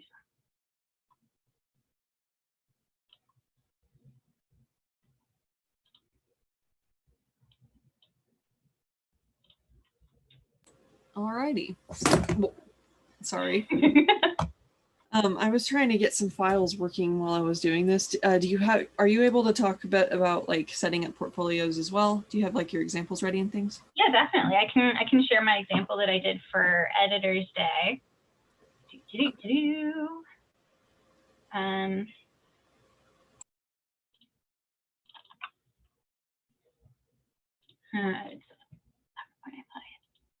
There we go. Okay, so this is actually one that I just did for Atkins a second ago, which is actually probably closer to what we actually want to do for Comics Art Forum. So they want your title page. So it's all you need is your name, your student email. They want to know what year you're in, and your major. And your social media accounts, if you want to put your social media stuff on there. I always like to have some kind of image on my cover page. It doesn't necessarily have to be a picture of you, but it can be like a logo or an avatar, an icon, something, because otherwise it's just a blank page. And any opportunity you have to share your artwork and show yourself off and present your work is when you want to take advantage of. So I always have my name and my title. I have either an avatar or an icon, and then the required contact information. So for this, just make sure you follow the guidelines that is on that image that they showed us. And then they want between 8 and 10 images for your portfolio. So the big, super, super important thing to do when you're formatting your portfolio is make sure every slide is the same size. All right. If you don't want to have like a ton of little things and a ton of big images. I think I have a bad example in here that kind of does that a little bit. So like you can see these pages are smaller. This page then gets bigger, so it doesn't even fit the whole screen. This image is really small, then this image is really wide. Like it looks bad and it doesn't look professional. So even if your images are different sizes, put them on a canvas that is all the same size. You always want to start with your best work, all right? And then end on your second best work. So you always start with a really good impression and you end with a good impression. So you don't need to have any kind of caption or anything on it. If you do want to, I will occasionally sometimes put like the project title and the page number at the bottom. You don't have to, it's not necessary. If you want to have that on there, you can. B asks in the chat, should you include an array of images or is it okay to submit 8 to 10 images of a single comic? Either one is totally fine. If you have 8 to 10 pages of the same comic and they're amazing pages that you want to show off, then yeah, you can definitely do that. Or you can include several pages from several different projects. You should absolutely have at least 3 pages that are in sequence, all right? Because drawing a standalone comic page like a one-shot page is a very different thing than drawing actual pages in sequence. So like this is a 5-page comic that I did, and then I follow it up with another 5-page comic, and then a couple pages from my webcomic. So this is too many pages for what Comics Art Forum wants us to do, but that's kind of the general idea.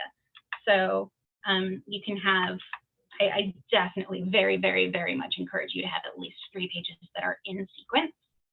Angus is asking if we have less than 8, that's okay. Absolutely. All right. I always, always, always advocate quality over quantity. All right. It is so much better to have 5 pages that you are very proud of than it is to have 10 pages where half of them you have to make excuses for, or you're not proud of, or it's not your best work. So if you only have 5 amazing pages, only include those 5 pages. Maria is asking if I have a mix of comic pages and illustrations, is that fine? That is also fine. If for Editor's Day, I would say that is probably less okay. But for a Comics Art Forum, it's like I said, it's a little more casual, a little less pressure. So if you want to throw in some illustrations, you definitely can, but I would still suggest that the majority of it should be sequential pages. So make sure everything is formatted in the right size. And then I always like to end on a thank you slide. All right. Reiterate your name and contact information and have a thing that says, thank you for your time, or thank you for looking at my portfolio. It just makes the person who is looking at it feel a little appreciated. It's nice. And it's always a good idea to reiterate your name and contact info at, you know, any appropriate opportunity. So those are the big points. If people have more questions, we can answer questions. If anyone has one that they want to share and get thoughts on, then we can do that as well.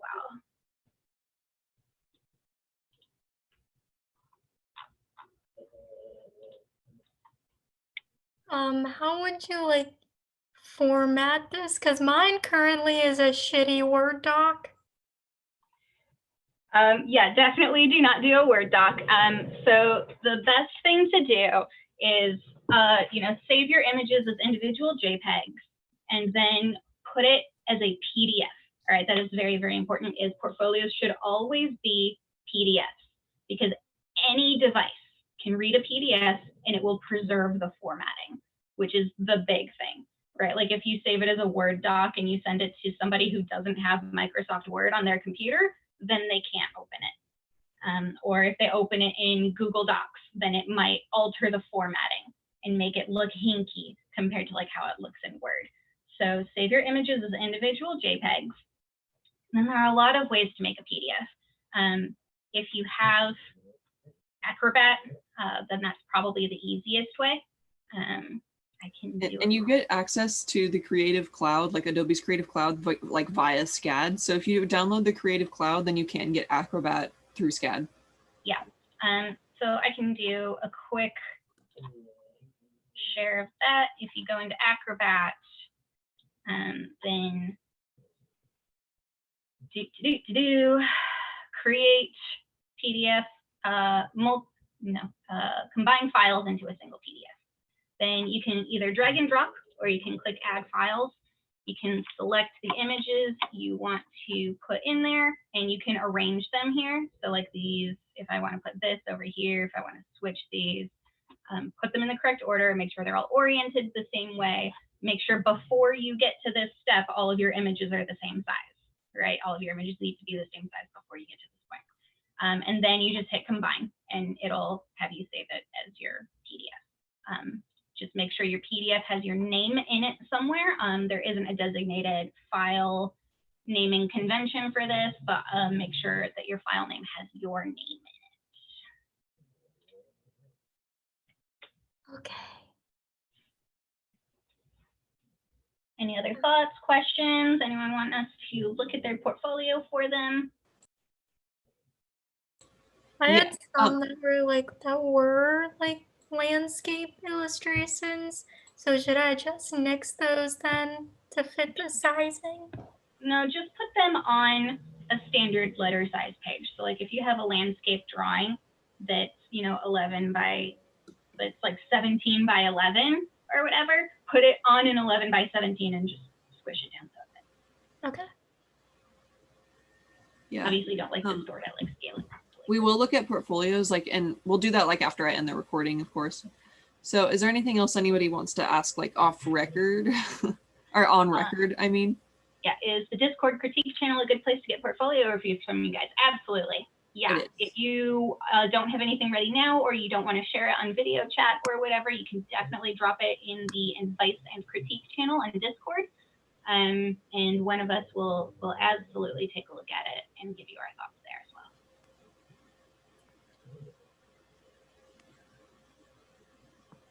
all right. Well, I guess for the purpose of this recording, I'll find the stop recording button before I give my YouTube outro this time. So there's nothing else anybody wants to say before I end the video? Alrighty. Thank you if you guys are watching this back. Like, comment, subscribe, whatever you want to do. I'm a YouTuber. Goodbye.